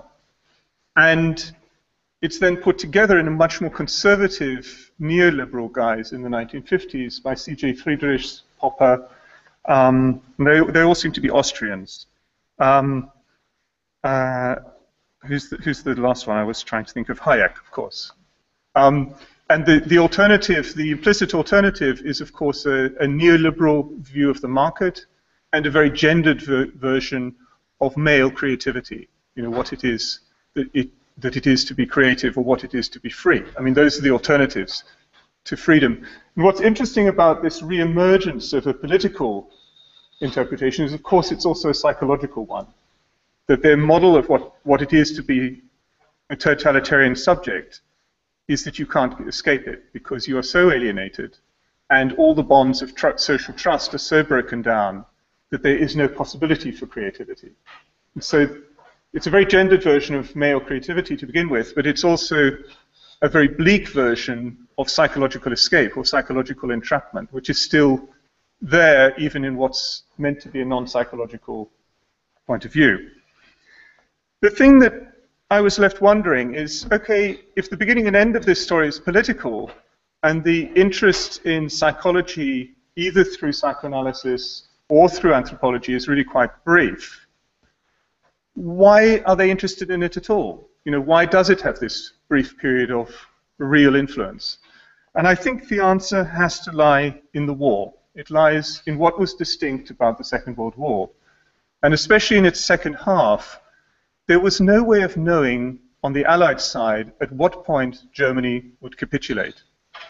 They kept trying to analyze this, both in terms of civilian morale under the bombing, and even more intensively by all of these debriefs, which a lot of these people were involved in drafting, of German prisoners of war on both the Italian front and later the Western Front through France. And every time they're baffled by it, because all of the materially measurable things, which an economic or political science background would tell you means you've won, like economic production figures, armaments, numbers of guns, size of armies, air power, naval power, all of these things tell them that Germany's already lost. And yet the Wehrmacht goes on fighting.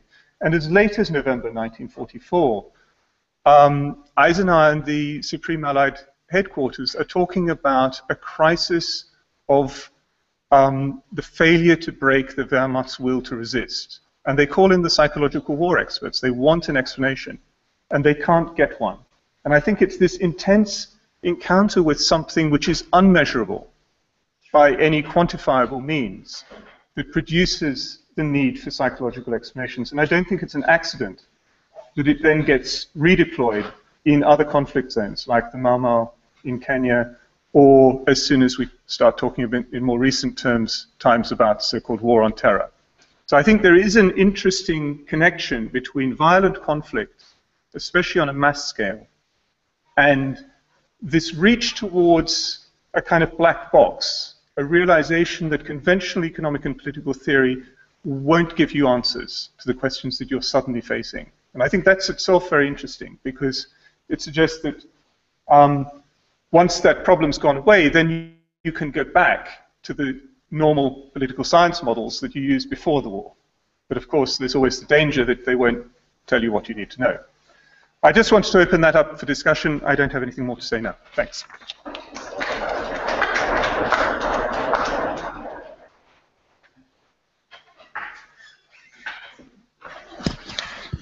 We're now going to open it to your questions immediately.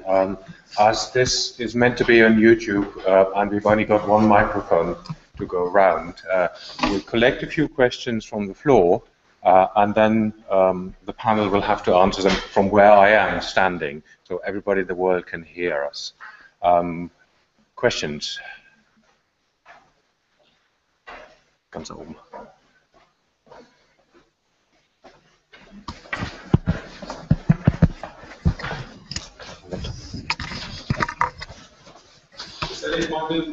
Talking loud, I have been told you should use the microphone.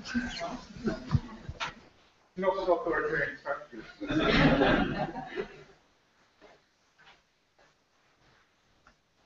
My name is Christoph Lieber. I'm a stranger to this community because I'm a doctor, medical doctor, and a natural scientist. But unfortunately, look at the discussion, but I had two things.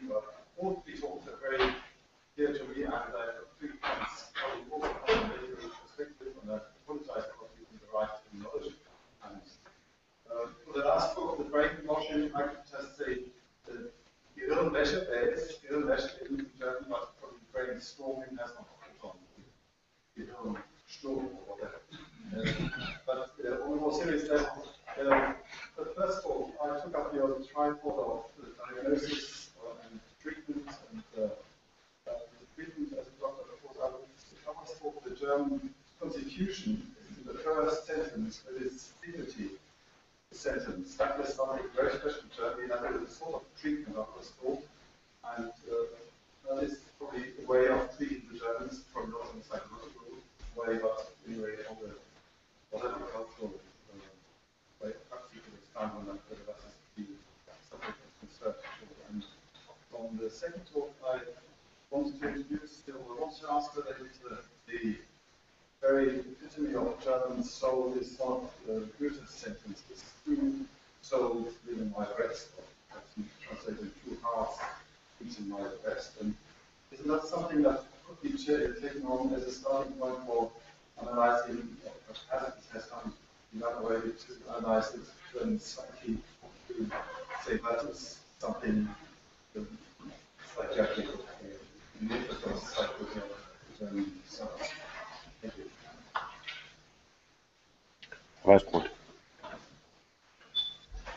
Yes, there's another idea that struck me when people said psychologists and anthropologists will have their day, and now it's time for economists and science to take over. And as Daniel has shown, this is not quite clear. I mean, in the whole debate about brainwashing and so on, psychologists still keep going quite happily. But what strikes me is maybe on a level on top of this, that you might find something that I would call the one trigger approach in all social sciences. That seems to be typical. Or even, the post-qualified economists that take on the problem of the earth. In a way, when I look at Rostow's Section of economic growth, it's the same idea that you just need to be one trigger will do it. And that is something I want to put to you, the question, that maybe in that particular period of the scientific revolution, the one trigger approach is actually something that cuts across all the sciences. It's not just the psychology thing, which again seems to be happy to produce the one solution, the swaddling agencies or whatever, and then you explain the whole society. And the same then goes on in economics. For many reasons we know today, with the serious consequences.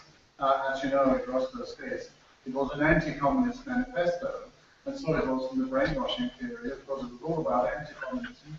I'm not saying that this is, it's a spin-off of anti-communism, but I'm asking you, maybe there is something in the psychological, in the social science mind that in that period of time, they actually do believe in one trigger theory.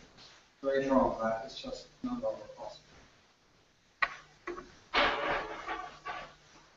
I think you can start answering for the moment. What is it? Another question? Oh, sorry, I didn't see you.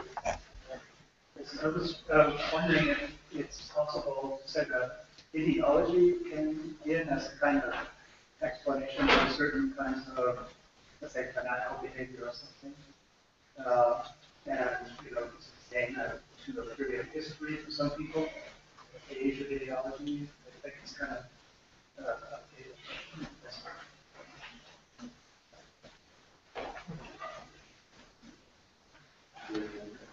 Okay.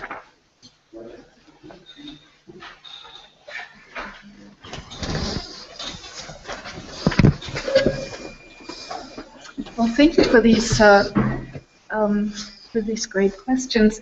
I want to start with your second comment on Goethe's quote, which really was a favorite with the American propagandists, because one of the best developed American enemy images of Germany centered around the dualistic nature of the Germans. And then, of course, it's great if you can quote, the great German poet to back you up. And both in the OSS and the OWI, as you know, many German emigres works. They would have been familiar even with the German original. It's picked up in Sebastian Haffner's, British wartime book, Jekyll and Hyde, and the Americans also made use of that sort of metaphor for a dualistic character of the Germans. The content of the dualism is filled in different ways. So sometimes you have the good and the bad Germans. You even have the good and the bad Germans in the Thucydides model, but the Thucydides who think, it's all hopeless with the Germans, say undoubtedly there are good Germans in Germany, but they never show up, and they are politically irrelevant. So this is why we can rely on them. I think that connecting back to 19th century ideas, the dualism in the American case of the enemy image was filled as the Germans as cultural overachievers and paired with political ineptitude. And there are a couple of other American wartime images that also, play around with that. Your first comment, I completely agree with you, but of course it's, the Germans who are writing the basic law. So this goes back to my idea that, which was rather explicitly discussed during the war in the United States, a much more cautious approach than we have seen after the war, after World War II in American foreign policy. A clear understanding that the US can only go so far, that the Allied as part of an alliance, that it was not all, contingent on American foreign policy or military effort, but it was absolutely necessary to defeat this enemy country, that the military defeat would not be enough, that there had to be a political solution, but that the political solution to the German problem could not be brought about by the Americans, not even perhaps by the Allies, that only certain frameworks could be set in which the Germans could then fill. So in other words, that the treatment really had to be delivered by the Germans.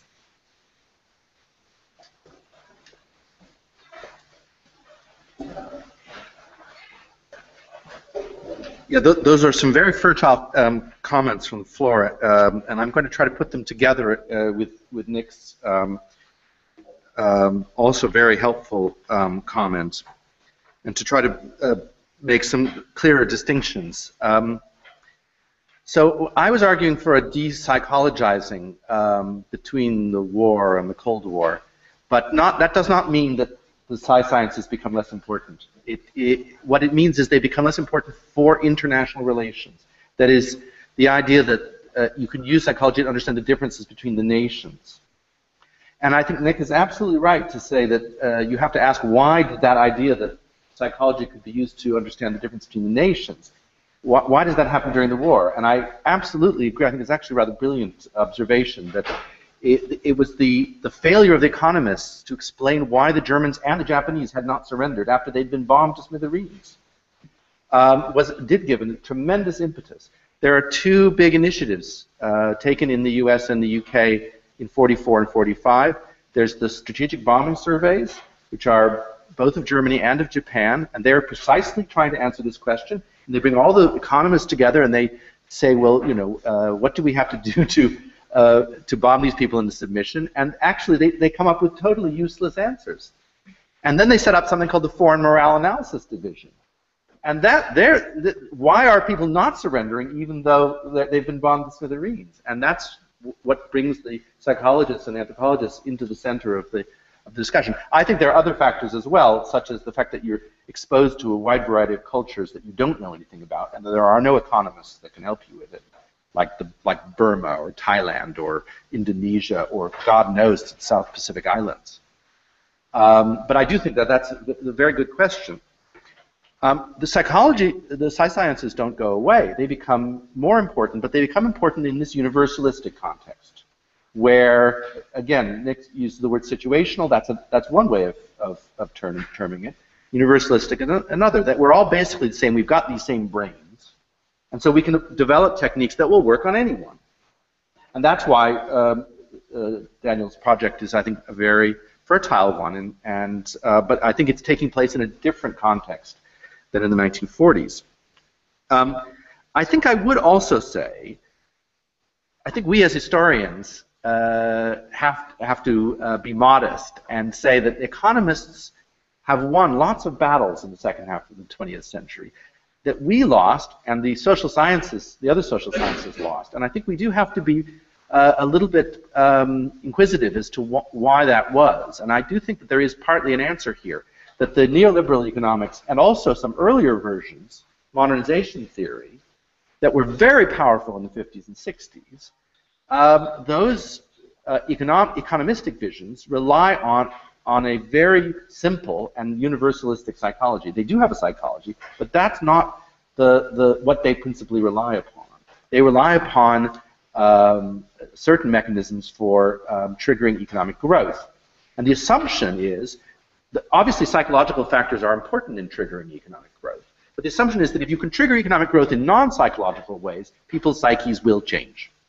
There were psychologists who were part of the modernization theory project, Dave McClellan, Alex Inglis. They complained bitterly that no one really took them seriously because really the policymakers thought in the developing world and also in the communist world that really you needed economic strategies to trigger growth and everything else would fall into place. It's a different kind of brainwashing, really. So there is a psychology to neoliberalism, but I think it is based on a very simple set of psychological axioms about human rationality, which are those that the economists have brought to the center of public debate, and the rest of us have been left far behind. I think I will just say one last thing. I was delighted that you mentioned the 2 hearts beat in one breast, because like Michaela, I saw that everywhere in the material I saw in the 1940s. But it is, of course, like a lot of these national character diagnoses, like a horoscope, so vague that it's impossible to falsify. So we're all divided, are we? We all want to be obedient, and yet we all want to be free. Yes, that's easy. It's not something specific to the Germans, believe me.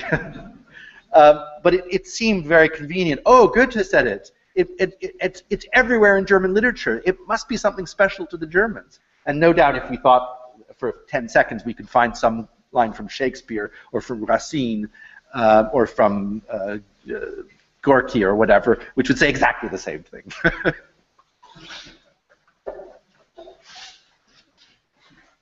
I was also very taken with the comments and with Nick's observation about the failure of, just to sort of start with that idea of, you know, the sort of economic puzzlement about why the Germans and the Japanese didn't surrender, and the sort of crisis of, well, both the persistence and the crisis of what someone in the audience called one trigger explanation. So I thought that was very interesting. And I suppose on bombing, I'm reminded of the Vietnam context. I can't remember the name of the US Army officer, but who said to save the village, we had to destroy the village.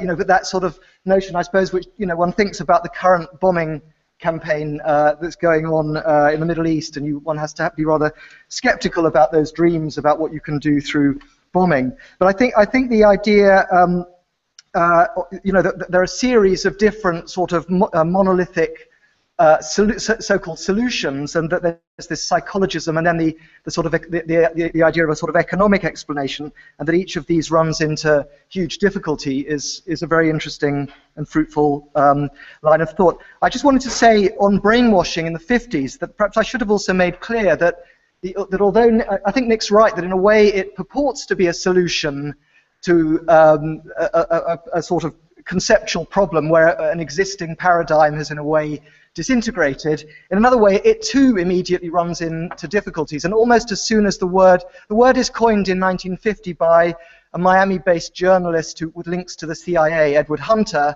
and it gains this traction, as I was saying, but it's also immediately, very quickly debunked, both within government sort of studies and social science surveys. So by the time Lifton writes the study I mentioned, brainwashing is in scare quotes.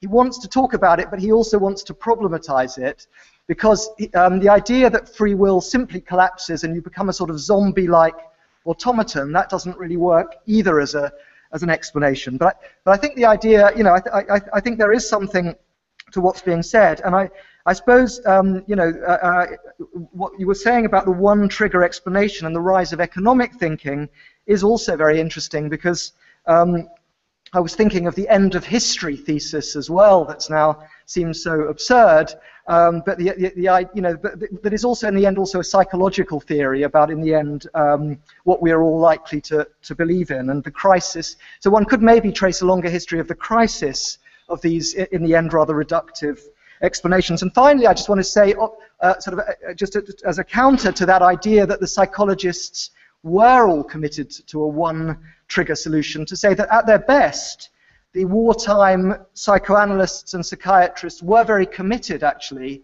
to cross-disciplinary projects. I mean, in many ways, you could see it more as a sort of human science equivalent of the Manhattan Project to build the nuclear bomb, which was very cross-disciplinary in bringing together people from across the sort of scientific disciplines. There was an idea of pooling knowledge of historians, of economists, of anthropologists and psychoanalysts. So at their more sophisticated, they didn't claim that somehow Freudian theory was the key to explaining, you know, the psychopathology, you know, of German history, but it was one bit. It was almost like one element that was more enigmatic, the idea that you couldn't explain it away through economics or political theory, and you needed to think about the unconscious, wasn't necessarily to claim that the unconscious held the key to the whole thing. It was, some people went that way, and you have sort of absurd reductive, you know, positions like, is Germany incurable, from Brickner that Peter was talking about, but you also have some more complex and subtle explanations, and I think again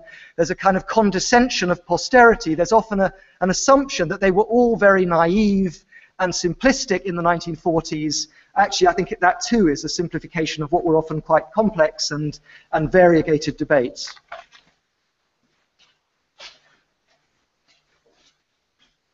Okay, we can take another round of questions.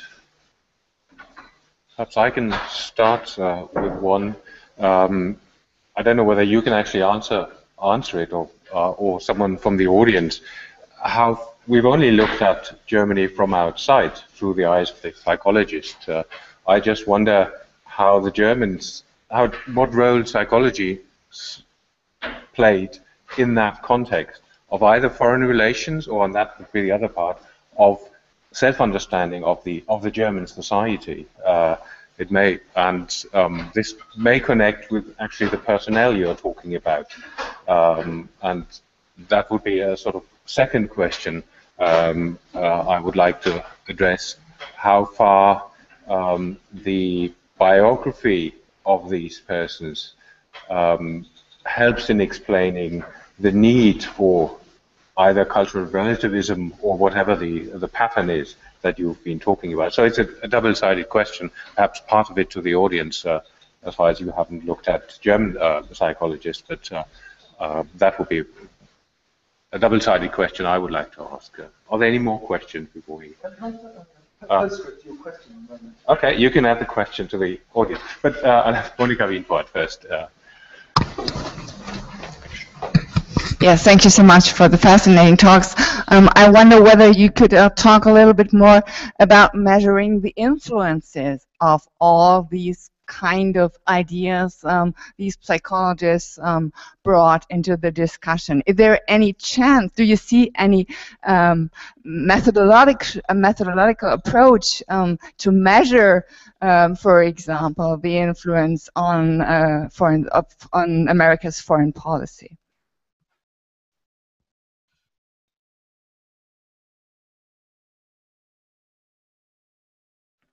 Okay, there were two more questions from the panel, or answers.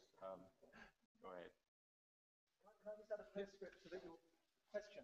And it's really a question back to the audience. I was glad to have the translation of brainwashing, but again, I just put it back to, there may be people in the audience who can help me to understand whether, just going back to brainwashing, whether that concept did take off post-war in Germany in the social and human sciences. If anyone can comment on that, I'd be very interested. And just on your point, I'd also be interested, Nick mentioned Klemperer and his diary, which is very interesting. I was thinking about post-war, the work of someone like the Micheliks, Margarita and Alexander Michelik, of how much they took on these sorts of stories about, you know, that were sort of psychosocial in attempts to explore Germany and questions of guilt and mourning and denial, of whether people wanted to comment on that, or on other German commentators post-war who took up these themes. I'd just be interested to know more from you.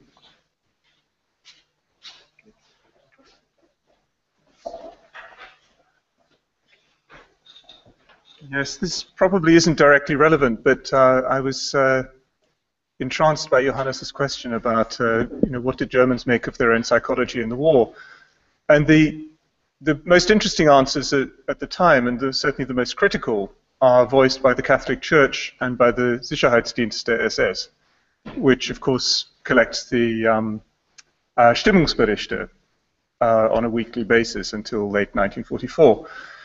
And by the middle years of the war, both the Catholic Church and the SD, who detest each other, of course, are agreed about one thing, which is that the German family is in deep crisis. And they attribute the chaotic state of German war morale repeatedly to the failure of the German family. So the absence of the father, so of course this strong patriarchal model is already in collapse from 1939 onwards.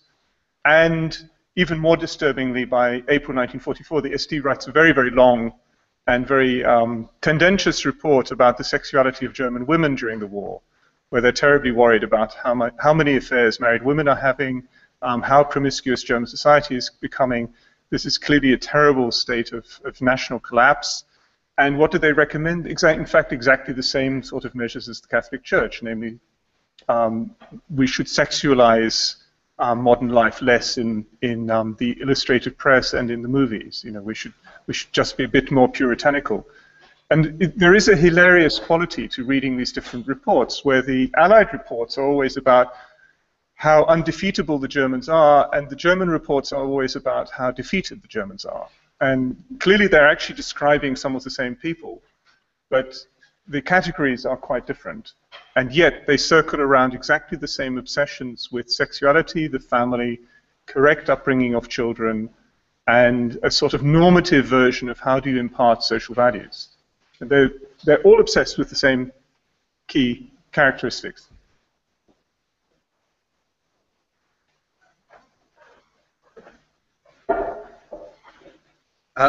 I'm not a German historian, and so I can't really answer it's a very interesting question about what is happening on the German side. But I can tell you that the émigrés, who formed a very large proportion of the psychological analysts of Germany for the Allies, felt that this was one of the Allies' great advantages in the war. The Nazis had scared away or persecuted away all of the psychologists that come to the West. The West should use this weapon, which the Nazis did not have at their disposal, and all they had was racial theory. Whether that's in fact true, I'm not in a position to say. And there must be some very interesting work on Nazi propaganda and the motivating forces behind it, which I would like to hear more about. But that brings me to a very interesting question about measuring influence.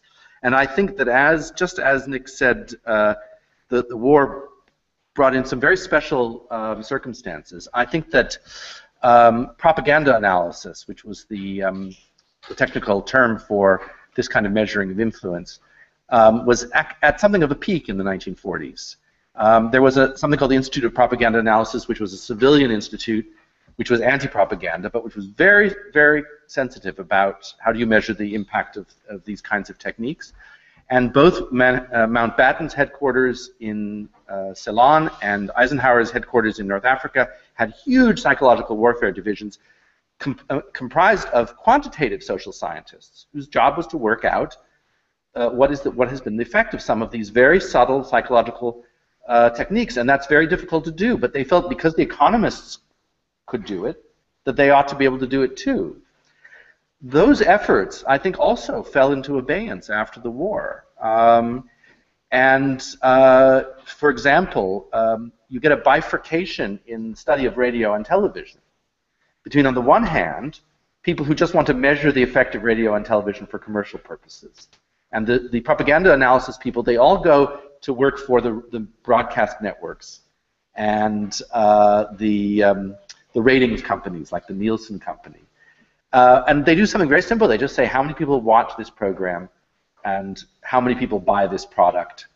What is the connection between advertising and consumption patterns? That's one side. And then the other side are the hidden persuaders people that Daniel mentioned, who go back to the pre-war position saying propaganda is bad. It's very insidious. It's very subtle. It's going to be the death of us. We can't measure it. We don't care to measure it. We don't need to measure it. It's just you know, one of the evil genies of capitalism. And I think that the study of the measurement of impact actually is set back a generation, and it does recover much later.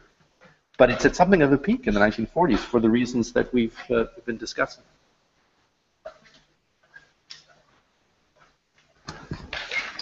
We just developed another idea here up here with Willibald about maybe another trajectory of German psychology which you didn't mention and which might have fed into this whole debate to quite some degree, and that is Gestalt psychology. And Willy Helbach, of course, in the 20s, as far as I remember, had some sort of theory of national psychology, which was, you know, far from Freudianism and what have you, but quite strongly entrenched in the German tradition of Gestalt theory, not just in psychology but also in other fields, but certainly in Gestalt psychology. And to give you a short feedback on your question, Daniel, about Gehirnwäsche in the German context, the British, when they were occupying the western northern zone of West Germany, they had a very nice phrasing for people who were fleeing the zone of Soviet occupation. They were called infiltrees, which meant that basically they're assuming that you will get people from the east coming over. In this case, and I've been looking into that at the camp in Friedland, where all the refugees and so on had to pass through, and also the infiltrees. And the infiltrees, of course, were questioned by specialists, and I believe also on their, not just on their knowledge, but on their personality. So I think it has a political impact. In the West German debate, Gehirnwäsche did actually exist. It wasn't scandalized in the way I think you have it in the States, nor can I think of a film, for example, that would make it an issue. But you have 2 or 3 prominent cases where people swapped sides.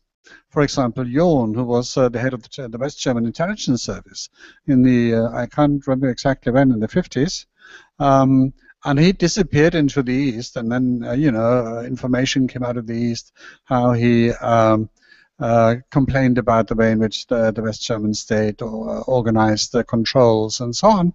And then, of course, the West German people declared him brainwashed by the GDR. So you get cases which are very practical, but I don't think there is such a craze about brainwashing than you have in the McCarthy period.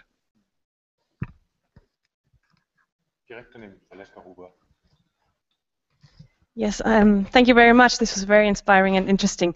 I have a question that takes us away a little bit from Germany and again to the discussions of Daniel about the African mind. And I was wondering if you could elaborate on that a little bit more, how these concepts of the battle for hearts and minds, etc., are then actually brought into the third world, not only in terms of military conflict, but also in terms of development policies, decolonization policies, and the role of the US in this, and whether you can see this drive towards a psychological definition, not only in terms of warfare, but also in this war of development.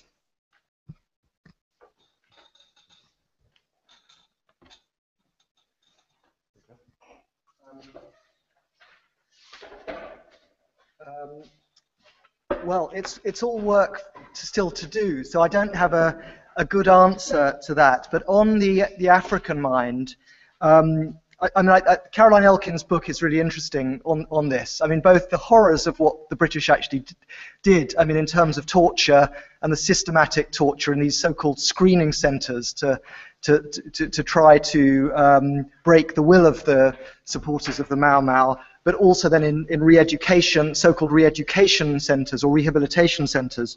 So there's that kind of history. On the African mind, I mean, there is, I mean, what I'm aware of, certainly in France, there were French psychoanalysts, sometimes under the influence of Lacan, actually, who had sort of theories about the Oedipus complex and African families and so on. And I think one way I would like to look at it is also then in the critique of these psychosocial theories about the African mind that did emerge in 1950s France. And the classic example would be Fanon, who was himself a psychiatrist, of course, and who took issue with Octave Mononi, who was an analyst who had written on African attitudes based on theories about kinship, family, Oedipal struggles, resentment, and so on. And Fanon, in a way, produces a critique that is itself that also derives from psychoanalysis in another sense, because he's very interested in another psychoanalytic concept from the interwar and then the 1940s, which is identification with the aggressor, which was an idea that Freud's follower Ferenczi had already formulated interwar, was then taken up by Anna Freud, famously in the 1930s, and then further explored by Bruno Bettelheim, who had been also in a concentration camp in Dachau for a year in 1938, I think, and then wrote a famous essay about the identification of inmates in the concentration camps with their SS guards that became an important text in the 1940s. And that kind of thinking then informed, I think, some of the sort of post-colonial or critical theory of liberationist movements, or in which Fanon was a key figure, where he both takes up those ideas and criticizes them. On Asia and America and Vietnam, there's a very interesting book by Marilyn Young that I've been reading called The Vietnam Wars, which takes you from sort of the French through the American campaigns, and the extraordinary kind of projects that go on having this sort of human sciences dimension to win hearts and minds in Asia whilst bombing, but again, this sort of puzzlement about why South Vietnamese peasants are so reluctant to support the South Vietnamese puppet regime the Americans are propping up. And there's, again, a kind of great deal, I think there would be a really interesting work to do in teasing out the sort of psychological theories, the role of psi expertise, both in the promotion of these theories and also in the critique of them, because one must remember that the psi professions are themselves split in where they go. So I think a lot of the critical literature comes out of the psi professions, but also some of the sort of, co-opting of these professions can also be seen there too. But that's in a way just to set out the headings. I don't have a full answer. Thanks.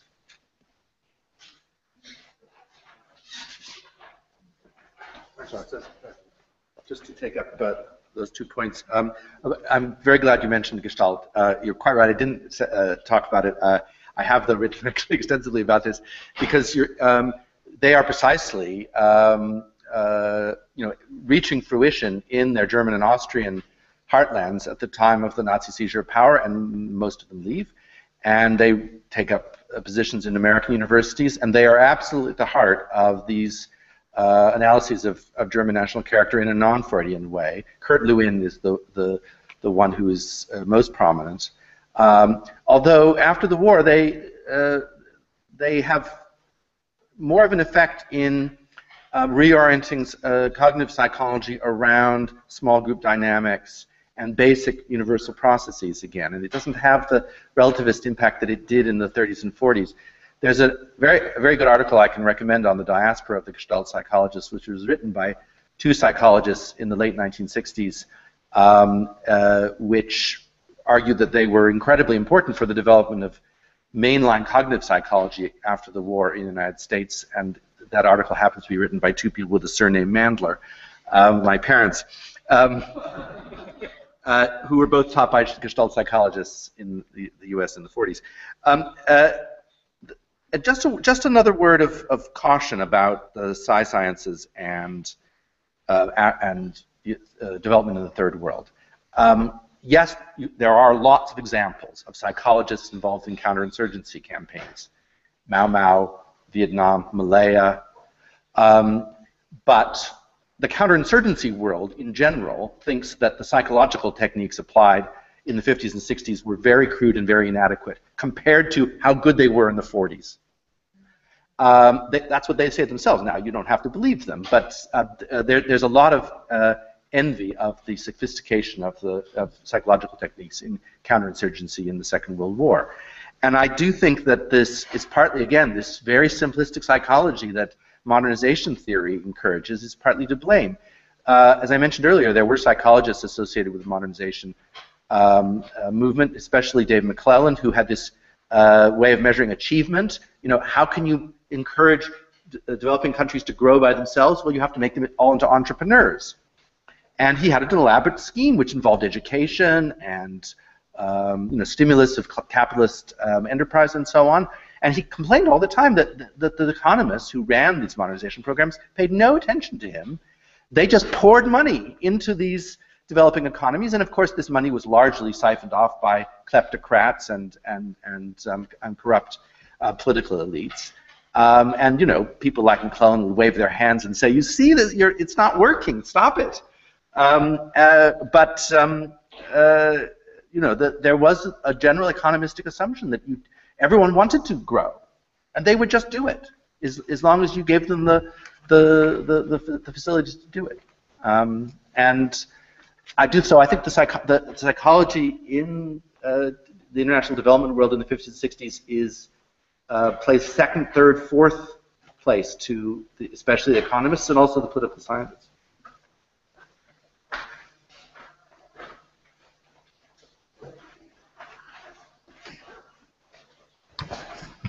We'll make a last-ditch effort to take up some of these really great commentaries, because I just realized I'm rapidly fading because of jet lag. I just wanted to add a footnote to what my colleague said about the appeal of the behavioral sciences, but also psychological, psychoanalytical interpretations and the American debate. I'm not sure about the English debate about Germany.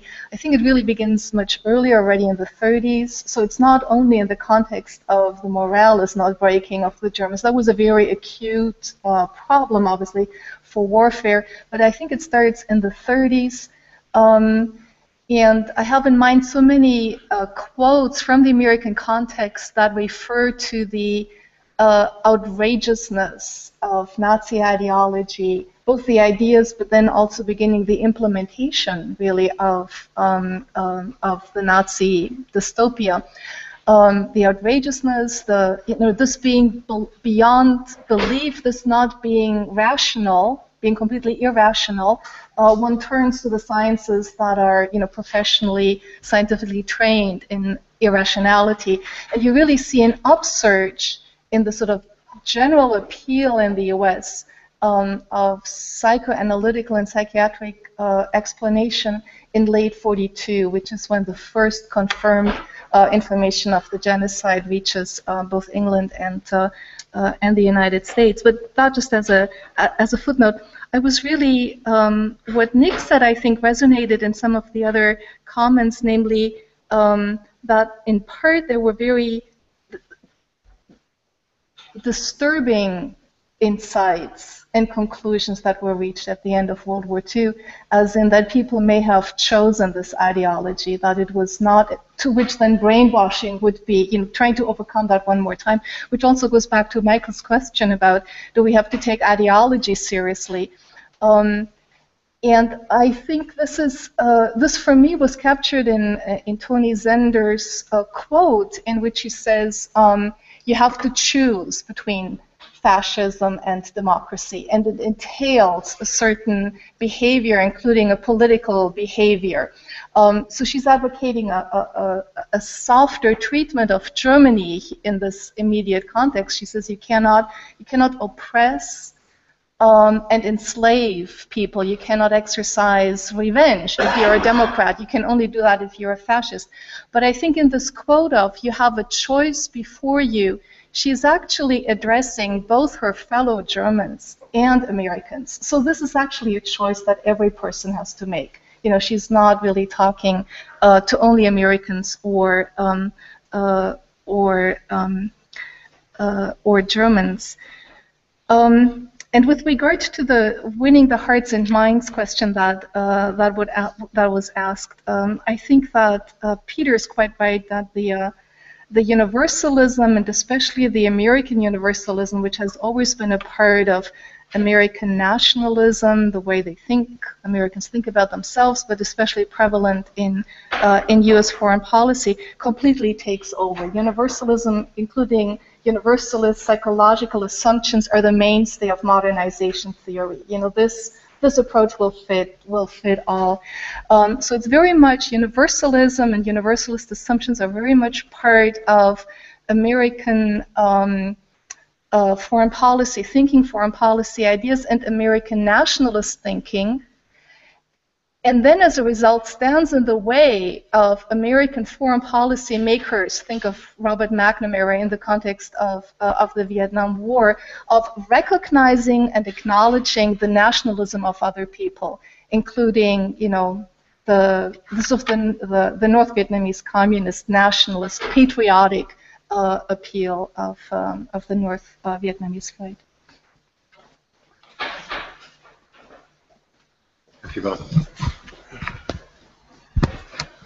Well, this comment on the Gehirnwäsche at the DDR times sparked another idea, and it may take us back to the beginning of the conference where Peter Mandler was quite skeptical whether such a thing as psychology of the national difference exists at all. Perhaps DDR and BDR are maybe a test case during Cold War. You've got the same psychology, there's sort of twins, and they have to live in different cultures, and I could think of a couple of other nations like Vietnam or Korea or Taiwan, where one could probably open another research area. Perhaps has been done already, but then one would need to convince Wellcome Trust to support another project, perhaps. So would you dare a comment whether such a thing exists, psychology of the national difference?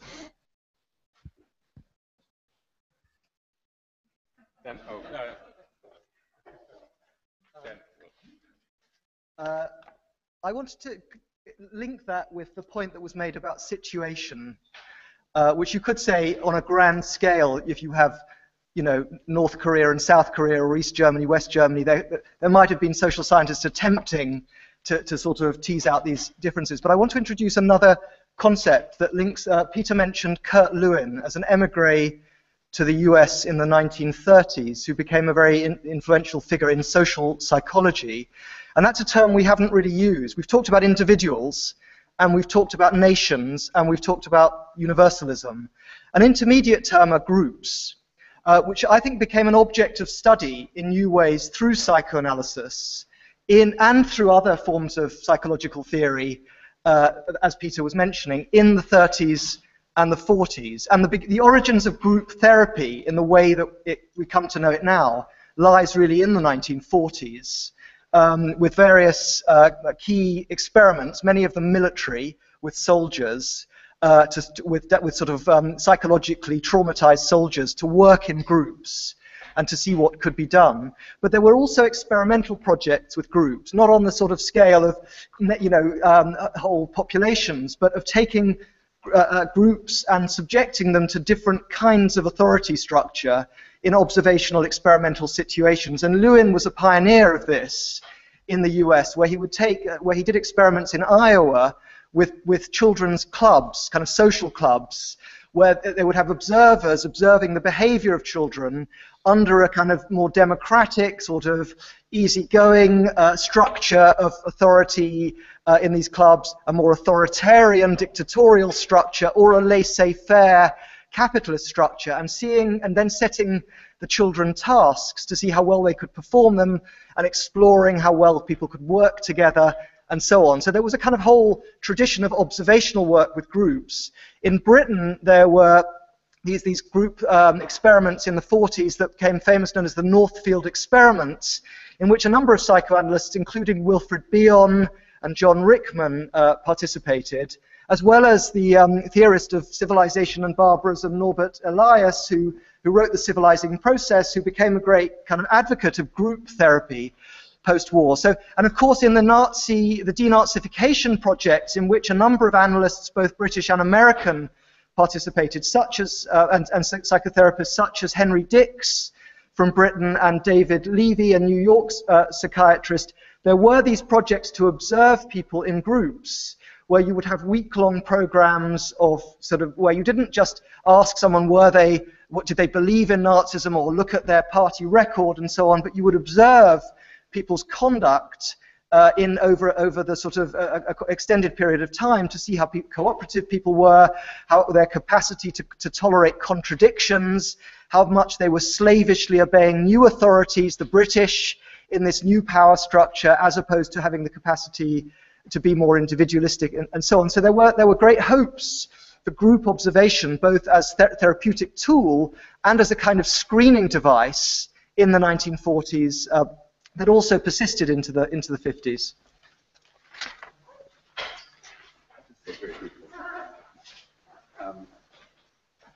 Just a second Daniel's point. I mean, I think the group does come back after the war, but it's a small group. I think there's an awareness that some of these grandiose theories about millions of people are very hard to document. They certainly can't be documented experimentally unless you, as you say, take a country and partition it, and then you'd have to, of course, subject it to controlled differences. But so they go back to the small groups, and that's why Lewin actually steps back from some of his work during the war and on bigger groups and focuses on small groups. And there's a lot of work on primary groups and reference groups, that is the kinds of things that create people's identities and loyalties. Again, mostly on a small scale, things that you can replicate in the lab with undergraduates, typically what they do.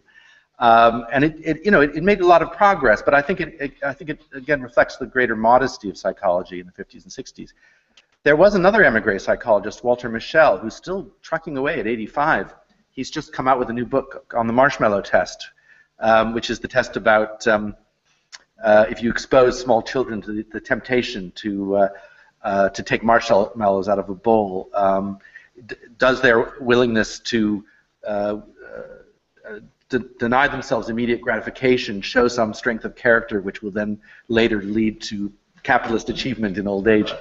But Michel's greatest contribution, apart from the marshmallow test, Michel's greatest achievement in the 60s was to take apart personality and to show that actually personality is very situational, that none of the tests which these people used in the 30s and 40s to try to make generalizations about national character were actually measuring anything that very stable. And that you could, all of the dimensions of character that were being addressed changed if you put people in different relationships or in different situations or in different contexts. And that should have destroyed personality testing in industry. It has not done, but very few social psychologists have any confidence in the kind of personality testing that goes on in industry. And I think that kind of due modesty in the psychological world in the 50s and 60s has made it very difficult for social psychology to generalize on the level of national populations. Now, of course, we are in a new world now of neuroscience. And there are the so-called genome-wide association studies, which are purporting to find national and even racial differences in personality based on genome studies. I leave it up to you to decide whether you like the way that sounds, or indeed whether you believe it. They have so much data that, it's so noisy that you can find any pattern if you look for it, and they're looking for it.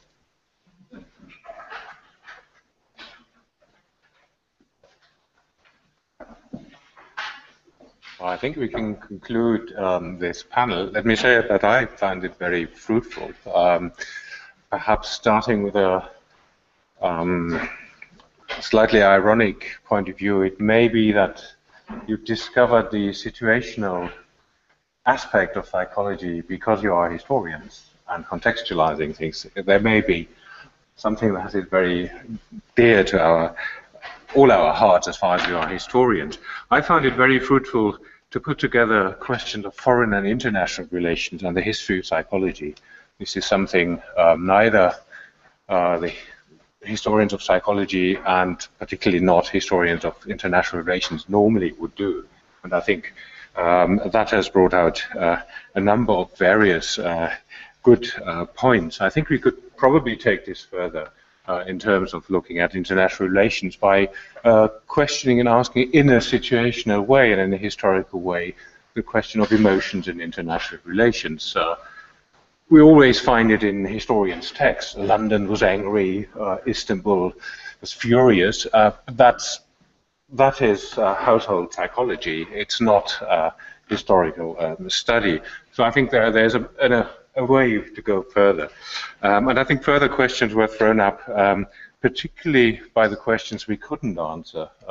That is, how these ideas have traveled and how they went perhaps back and forth between nations, between disciplines, and how various disciplines interacted or took over and changed these ideas. We had psychology, cultural anthropology, we had economics, we had, well, to translate, economic household psychology. So I think there were quite a number of ways opening up for further questions, and perhaps the cooperation, which was an institutional cooperation, or was born out, sort of came out of institutional cooperation, may actually go some way into research cooperation between what was already a very interaction between the audience and the panel and on the panel. Thanks to all who have contributed, particularly, of course, to the panelists, but also to the audience for not only staying, but being active in this discussion.